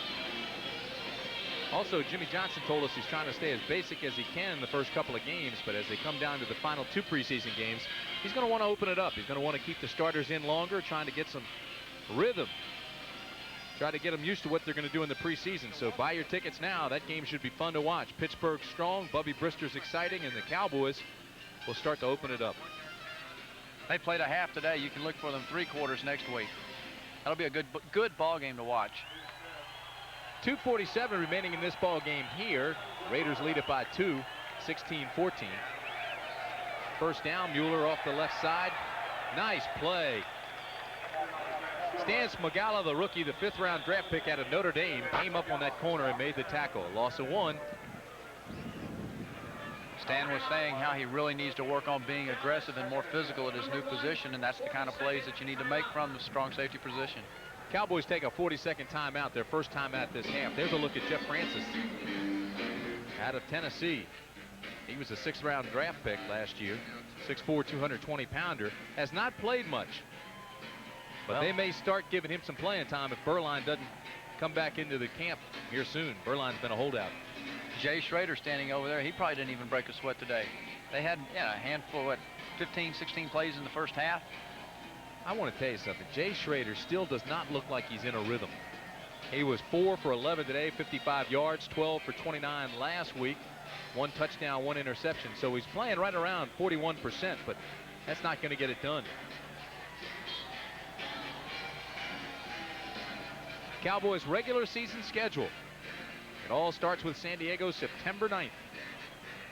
You know, everybody says parity in the National Football League, so a last-place team with a 1-15 record gets a last-place schedule. But for the Cowboys, that doesn't really count because you got to play the Giants twice, the Eagles twice, the Redskins twice.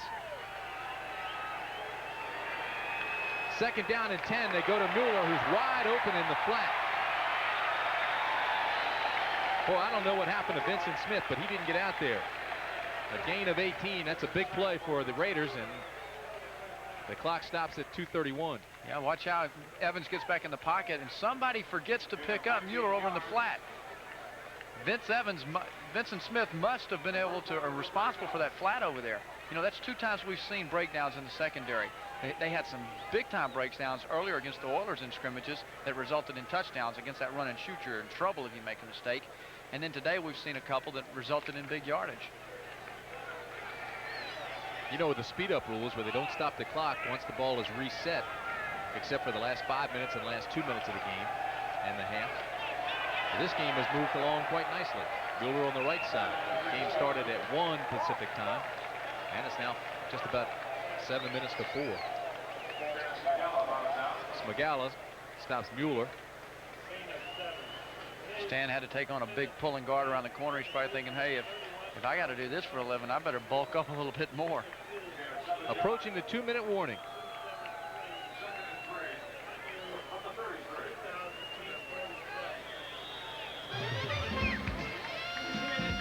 Two minutes left. Raiders lead by 2. The Texas state budget has grown from $8 billion to $48 billion since 1972. We have more state employees per taxpayers than California, and a tax burden higher than Massachusetts. I say it's time to do something different. Let's do a better job of managing state government and spend our money a little smarter, too.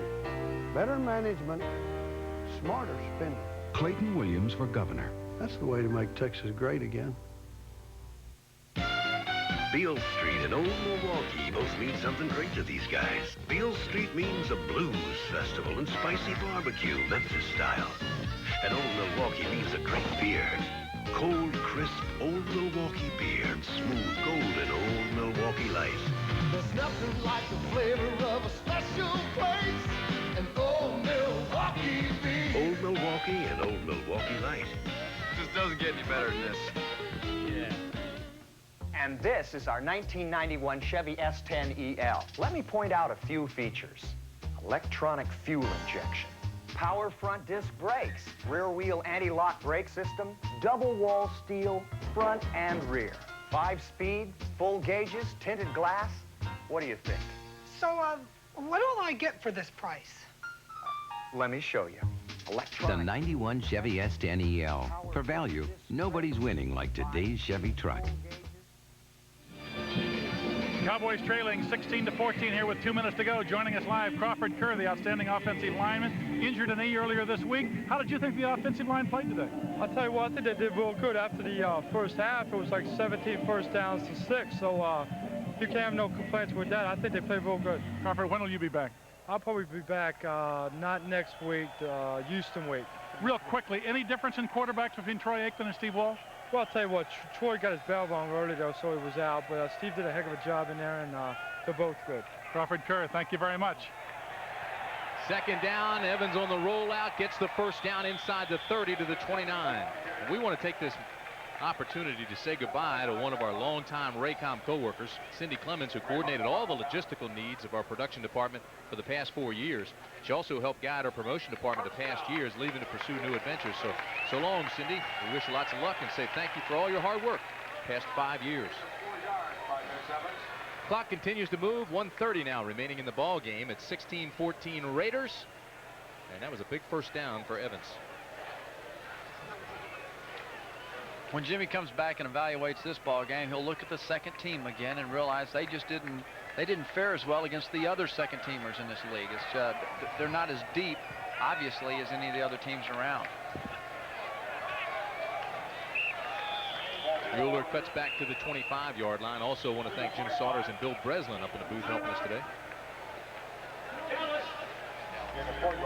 Number 2. Dallas wants a timeout.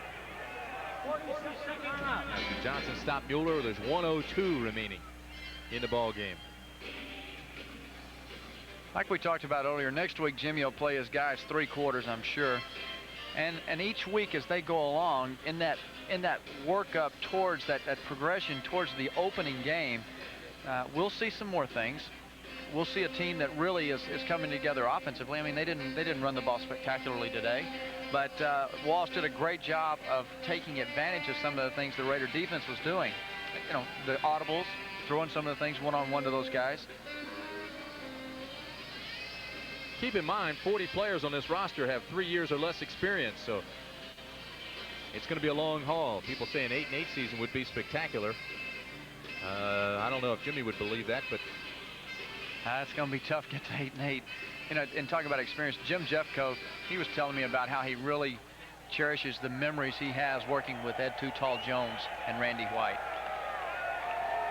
Second down and 6. Again, it's Evans.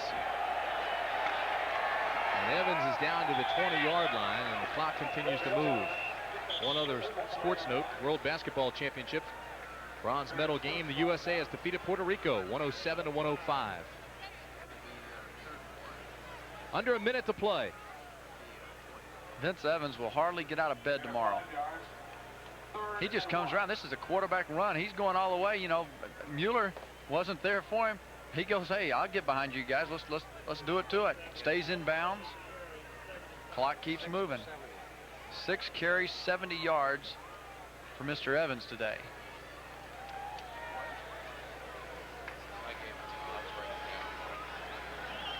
Third down. The Raiders need just 1. And they get it. To the 15-yard line goes Mueller. So the Cowboys now will go 0-2 in the preseason, the exact opposite of what they were this time last preseason. That could be a good omen. And the Raiders will go 2-1. Raiders lost to New Orleans over in London. They beat San Francisco last week, looked very strong doing it, forcing 6 turnovers. And they've come from behind to win here today. First half completely dominated by Dallas. First team looked good offensively and defensively. Aikman with the mild concussion went out. Walsh was spectacular. And that's what Johnson was looking for. I mean, he really has grown in the process here, knowing he doesn't want to win today. He wants improvement. And I think he had that. And that'll do it. 16-14, Raiders over Dallas.